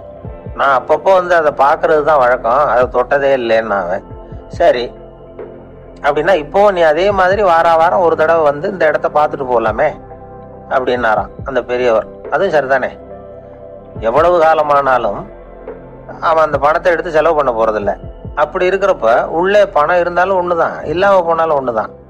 இதுல இருந்து என்ன புரியுதுன்னா, ஒருத்தர்கிட்ட இருக்கிற பணத்தை கொண்டு அவர் பணக்காரரா ஏழையா அப்படின்னு முடிவு செய்யறது சரியில்லை. அந்த செல்வத்தை அனுபவிக்கிற திறன், பயன்படுத்துற திறன், அதை வச்சுதான் அவர் ஏழையா பணக்காரரா அப்படிங்கிறத நிர்ணயம் பண்ணணும். அதுதான் சரி. செலவு பண்ண தெரியாதவன் சேகரம் பண்ணிட்டே இருக்கிறதுனால என்ன பிரயோஜனம்? தலைமுடியே இல்லாதவன் தாராளமா சீப்புகளை வாங்கி சேகரம் பண்றது மாதிரி தானே இது. சில சமயம் செலவு பண்ண நாம தயாரா இருந்தா கூட அந்த செல்வம் நமக்கு பயன்படுறது இல்லை. அரேபியாவில் ஒரு நகை வியாபாரி விலை உயர்ந்த முத்துக்களை எல்லாம் அவர் வச்சு வியாபாரம் பண்ணிட்டு இருந்தார். அவர் ஒரு சமயம் ஒரு பாலைவனம் வழியா போயிட்டு இருக்கிறார் ஒட்டகத்துல. அப்போ திடீர்னு கடுமையான புயல் வீச ஆரம்பிச்சுட்டுது. திசை தவறி இவர் எங்கேயோ வந்துட்டார். கூட வந்தவங்களையும் காணல, எங்க போனாங்களோ தெரியல. இவர் ரொம்ப பயந்து போய் அங்கே எங்கேயுமா அலைஞ்சு திரியிறார். வழியே தெரியல. பசி கடுமையாயிட்டுது. ஒட்டகத்து முதுகுல ஒரு மூட்டை இருந்தது. அதை பிரிச்சு பார்த்தார். உள்ள ஏதாவது இருக்கான்னு தேடி பார்க்கறார். அது வரைக்கும் கண்ணுல தட்டுப்படாத அபூர்வமான ஒரு பை கண்ணில் பட்டுது. ஆகா, அதுல ஏதாவது சாப்பிட்றதுக்கு இருக்கும் அப்படின்னு நினைச்சு ஆவலா அதை பிரிச்சு பார்க்கறார். அந்த பையில விலை உயர்ந்த முத்துக்கள் நிறைய இருந்துதான். அப்பதான் அவர் நினைச்சாராம், விலை உயர்ந்த முத்துக்கள் கூட சாப்பிட்றதுக்கு உணவாக முடியாது அப்படிங்கிறத புரிஞ்சுக்கிட்டாராம். எந்த நேரத்துல எது நமக்கு தேவையோ அது நமக்கு தாராளமா கிடைக்கணும். அப்படி அது கிடைக்கிறதுக்கு நம்ம கிட்ட இருக்கிற செல்வம் பயன்படணும். அது நமக்கும் பயன்படலாம், நம்ம மூலமா அடுத்தவங்களுக்கும் பயன்படலாம். அதுதான் செல்வத்தின் பயன். ஒரு மரத்தடியில ஒருத்தன் உட்காந்து அழுதுகிட்டு இருந்தான். அந்த பக்கமா வந்த இன்னொருத்தன் ஏப்பா அழுதுகிட்டு இருக்கிறேன்னு கேட்டான். இந்த இடத்துலதான் பூமிக்கு அடியில பணம் இருக்குது, புதைச்ச இடம் தெரியல, அதான் அழறேன் அப்படின்னா. நல்லா ஞாபகப்படுத்தி பாரு, எந்த இடத்துல புதைச்ச அப்படின்னு கேட்டான் இவன். அது எப்படி எனக்கு தெரியும், புதைச்சு வச்சிருக்கிறவன் நான் இல்லையே, எங்க எதிர்த்து விட்டுக்காரன் அப்படின்னானா இவன். அந்த ஆளு என்ன கண்ணா புண்ணான்னு திட்டி விட்டான் சார், அதை நினைச்சா எனக்கு ரொம்ப வருத்தமா இருக்கு அப்படின்னு சொல்லி கவலைப்பட்டார் ஒருத்தர். இதுல கவலைப்படுறதுக்கு என்ன இருக்குது அப்படின்னாரு ஒரு பெரியவர். அவர் ஒரு மகான். என்ன சார் இப்படி சொல்றீங்க, ஒருத்தர் நம்ம பார்த்து திட்டுனா வருத்தமா இருக்காதா அப்படின்னார். அது எப்படி வருத்தமா இருக்கும், திட்டுறதுங்கிறது என்ன, அது வெறும் சத்தம் தானே அப்படின்னார் அந்த பெரியவர். நம்ம ஆளுக்கு தலையை பிச்சுக்கலாம் போல இருந்தது. இருக்காது அப்படின்னா நமக்கு அப்படித்தானே தோணுது. அந்த பெரியவர் சொல்றது ரொம்ப பெரிய விஷயம். அதை நாம புரிஞ்சுக்க முயற்சி பண்ணலாம்னா நடைமுறை வாழ்க்கைக்கு அது ஒத்து வர்றது மாதிரி தெரிய மாட்டேங்குது. இருந்தாலும் அந்த பெரியவர் அதுக்கு என்னதான் விளக்கம் கொடுக்குறாருன்னு பார்ப்போமே. ஒரு ரயில் போயிட்டு இருக்கு, அதுல ஒரு சாது போயிட்டு இருக்கார். அந்த ரயில் வந்து அவரு ஹரித்வாரம் போயிட்டு இருக்காரு. அவரு ரயில்ல ஏகப்பட்ட கூட்டம். நம்ம ஊர் ரயில் கேட்க வேணும், டிக்கெட் வாங்கிட்டு கொஞ்சம் பேர், வாங்காத கொஞ்சம் பேர். அது என்னத்துக்கு அனாவசியமா டிக்கெட் அப்படிங்கிற நினைப்புல பாதி பேர். இந்த கூட்டத்துக்கு மத்தியில அந்த சாதுவும் போயிட்டு இருக்கிறார். உட்கார்றதுக்காக இருந்த இடத்துல ஒரு ஆள் படுத்திருக்கிறான். கொஞ்சம் முரட்டு ஆசாமி. அவன் காலு பக்கத்துல கொஞ்சோண்டு இடம் பாக்கி இருந்தது. அந்த இடத்துல இந்த சாது உட்காந்துருந்தார். மெதுவா உட்காந்துக்கிட்டார் போய். ஆனா அந்த ஆளு ராத்திரி பூரா இவரை காலால உதச்சிக்கிட்டே இருக்கிறான். அது இவருக்கு ரொம்ப அவமானமா பட்டுது. அதனால துக்கம் ஏற்பட்டது. இருந்தாலும் அதை ஒரு மாதிரியா சகிச்சுக்கிட்டே இவர் வந்து சேர்ந்தார். பொழுது விடிஞ்சது. அந்த சாது ஹரித்வார் வந்து சேர்ந்தார். அங்க ஒரு பெரிய ஞானியை சந்திச்சார். ராத்திரி ரயில்ல அந்த ஆள் உதைச்சதையும் அதனால தனக்கு ஏற்பட்ட துக்கத்தையும் இந்த சாது அந்த ஞானி கிட்ட சொன்னார். சொல்லிவிட்டு, ஏன் சுவாமி, எனக்கு துக்கம் ஏற்பட்டதே, அது தப்பா அப்படின்னு கேட்டார். தவறுதான் அந்த ஞானி. உனக்கு இன்னமும் தேக அபிமானம் போகலைங்கிறது தான் அது காட்டுது. அஷ்டாவக்கரர் என்ன சொல்றார் தெரியுமா, உண்மையான ஞானி யாராவது தன்னை வந்தனை செய்தால் அதற்காக சந்தோஷப்பட மாட்டார், யாராவது நிந்தனை செய்தால் அதற்காக வருத்தப்பட மாட்டார் அப்படின்னு சொல்றார். நிந்தனைங்கிறது ஒரு ஒலி தான். தேகாபிமானம் இருக்கிற வரைக்கும் இந்த ஒலி நம்மளை வேதனைப்படுத்தும். நான் தேகம் இல்லை, ஆத்மா அப்படிங்கிற நினைவு இருந்தா இந்த ஒலி நம்மளை பாதிக்காது. மனு என்ன சொல்றார் தெரியுமா? ஒரு சாதகன் பாராட்டுதலை விஷம்னு நினைச்சு பயப்படணும், அவமானத்தை அமிர்தம்னு நினைச்சு சந்தோஷப்படணுங்கிறார். அவமானப்பட்டா கவலைப்படாம எப்படி இருக்க முடியும் அப்படின்னு தான் நமக்கு தோணும். அதனாலதான் நம்மள யாரும் இதுக்கு உதாரணமா யாரையும் காட்ட முடியல. புத்தரையும் கபீரையும் உதாரணமா காட்டுறாங்க. அவங்களுக்கெல்லாம் அவமானம் ஏற்பட்டப்போ கவலையே படலையாம். புத்தரை அவமானப்படுத்தணுங்கிறதுக்காக கௌசாம்பி ராணி ஒரு இளம் பெண்ணை கொலை பண்ணி சடலத்தை புத்தர் குடிசைக்கு முன்னாடி போட சொன்னார். போட்டாங்க. புத்தர் தான் அந்த பொண்ணை கெடுத்து கொலை பண்ணி விட்டாருன்னு எல்லாரும் நினைச்சாங்க. ஆனா புத்தர் இதை பத்தி கவலையே படல. அப்புறமா உண்மை தெரிஞ்சதும் புத்தர் புகழ் இன்னும் அதிகமாயிட்டுது. ஒரு பெரிய சபையில ஒரு மோசமான பொண்ணு நுழைஞ்சு தனக்கும் கபீருக்கும் சம்பந்தம் உண்டுன்னு சொன்னா கபீர் கவலைப்படல. அவங்க மாதிரியெல்லாம் நாமளும் இருக்க கத்துக்கணும். நிந்தனை, அபகீர்த்தி, அவமானம் எல்லாம் ஆண்டவன் கொடுக்கிற பிரசாதம்னு நினைக்கணும் அப்படின்னு சொல்றார் அந்த ஞானி. இதை கேட்ட இந்த காலத்து ஆசாமி ஒருத்தர், நான் கூட அப்படிதான் சார், யாராவது அவமானப்படுத்தினா கவலைப்பட மாட்டேன். நேத்து கூட ஒருத்தர் என்ன பலார்னு அரைஞ்சுட்டார், நான் கொஞ்சம் கூட கவலைப்படலை, பேசாம வந்துட்டேன்னார். ஏன் அப்படி வந்துட்டீங்க அப்படின்னு. அவர் அரைஞ்சதுலேயும் ஒரு அர்த்தம் இருந்தது, அதனாலதான் அப்படி வந்துட்டேன்னார். ஏன் அரைஞ்சாருன்னு கேட்டேன். 10 வருஷத்துக்கு முன்னாடி 15 ரூபா அவர்கிட்ட கடன் வாங்கினேன், அதை கேட்டு கேட்டு பார்த்துட்டு கடைசியா தான் அரைஞ்சார் அப்படின்னார். ஆண்டவனுடைய பிரசாதம் இவருக்கு அடிக்கடி கிடைக்கும் போல இருக்கு. ஒரு அரசனும் அமைச்சரும் ஒரு நாள் ரொம்ப சாவகாசமா பேசிக்கிட்டு இருந்தாங்களாம். அரசன் அமைச்சரை பார்த்து ஒரு கேள்வி கேட்டிருக்கார். ஏங்க அமைச்சரே, ஆசை இல்லாத ஒரு மனுஷனால இருக்க முடியுமா அப்படின்னு. ஏன் முடியாது, துறவி அப்படிங்கிறவங்க எல்லாம் அப்படிப்பட்டவங்க தானே அப்படின்னாராம் அமைச்சர். அவங்க எல்லாம் உண்மையிலேயே ஆசையை விட்டவங்க தானா அப்படின்னு கேட்டாரா ராஜா. அப்படிதான் இருக்கணும் அப்படின்னாராம் அமைச்சர். அப்படின்னா ஆசையே இல்லாத ஒரு உண்மையான துறவியை நான் பார்க்கணுமேன்னார். அது என்ன பிரமாதம், அதுக்கு நான் ஏற்பாடு பண்றேன் அப்படின்னுட்டாரு இவரு. சொல்லிவிட்டு உடனே புறப்பட்டு போனார். அங்கங்க தேடினார். அப்புறம் தான் அவருக்கு புரிஞ்சுது உண்மை துறவியை கண்டுபிடிக்கிறது எவ்வளவு கஷ்டமான காரியம்னு. இருந்தாலும் ராஜா கிட்ட சொல்லியாச்சே உண்மை துறவியை காட்டுறேன்னு. இப்ப என்ன பண்றது? ராஜா கிட்ட சொன்னபடி நடக்கலைன்னா அவருக்கு கோவம் வந்துடும். அமைச்சர் ஒரு யோசனை பண்ணார். அவருக்கு ஒரு வழி தெரிஞ்சுது. அதுதான் சரின்னு முடிவு பண்ணார். அதாவது அந்த ஊர்ல அவருக்கு தெரிஞ்ச நாடக நடிகர் ஒருத்தர் இருக்கிறார், நல்லா நடிப்பார். அவரை போய் பார்த்தார். இதை பாருப்பா, எனக்காக நீ ஒரு காரியம் செய்யணும்னார். என்னன்னு கேட்டார் அவரு. நீ ஒரு துறவி மாதிரி கொஞ்ச நேரத்துக்கு நடிக்கணும். ராஜா உன்னை பார்த்துட்டு போற வரைக்கும் நடி, அது போதும். அதுக்காக உனக்கு 10,000 ரூபா தரேன் அப்படின்னார். அவர் எந்த காலத்துல இவ்வளவு பணத்தை மொத்தமா பார்த்திருக்காரு. அதனால உடனே சரின்னு ஒத்துக்கிட்டார். அமைச்சர் அரண்மனைக்கு திரும்பி வந்தார். என்ன அமைச்சரே, இன்னுமா ஒரு உண்மையான துறவி கிடைக்கலன்னார். உண்மையான துறவி ஒருத்தரை இப்பதான் கொஞ்ச நேரத்துக்கு முன்னாடி பார்த்து பேசிவிட்டு வர்றேன். அவர் நம்ம ஊருக்கு வெளியில குளத்தங்கரையில உள்ள ஒரு ஆலமரத்துக்கு அடியில் உட்காந்துருக்கிறார் அப்படின்னார் இவரு. அப்படின்னா உடனே புறப்படுங்க அப்படின்னார் ராஜா. பரிவாரங்களோட புறப்பட்டார். அங்க அந்த மரத்தடியில அந்த ஆளு வேஷம் போட்டுக்கிட்டு துறவி மாதிரி உட்காந்துருக்கிறான். ராஜா நேரா போனார். அந்த துறவி காலில் பொத்துன்னு விழுந்து வணங்கினார்.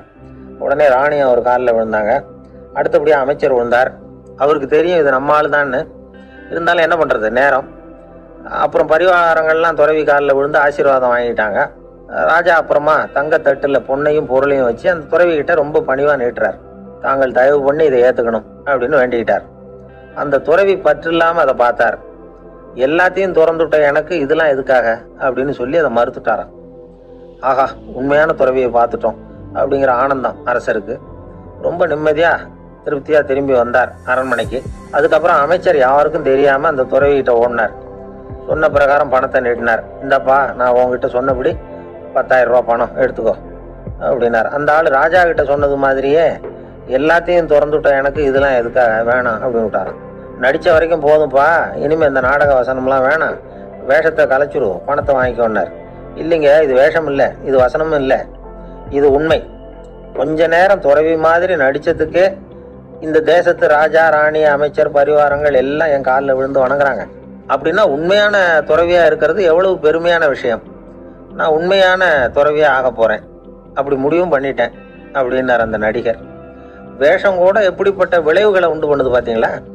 நம்மால் ஒருத்தன் ரொம்ப வசதியா தான் இருந்தான். ஒரு நாள் அவன் சொத்து பூரா திருட்டு போட்டுது. அதுக்கப்புறம் இவன் துறவி மாதிரி ஆயிட்டான். ஊர் ஊரா சுத்தினான். ஒரு குருநாதரை தேடி கண்டுபிடிச்சான். அவர்கிட்ட சீடனா சேர்ந்துக்கிட்டான். அவனை பார்த்து ஒருத்தர் கேட்டார், நீ உண்மையான சீடன் தானான்னு. இல்லைங்க, சீடன் மாதிரி நடிச்சுக்கிட்டு இருக்கிறேன் அப்படின்னா. அது குரு துரோகம் இல்லையா அப்படின்னு கேட்டார் அவர்.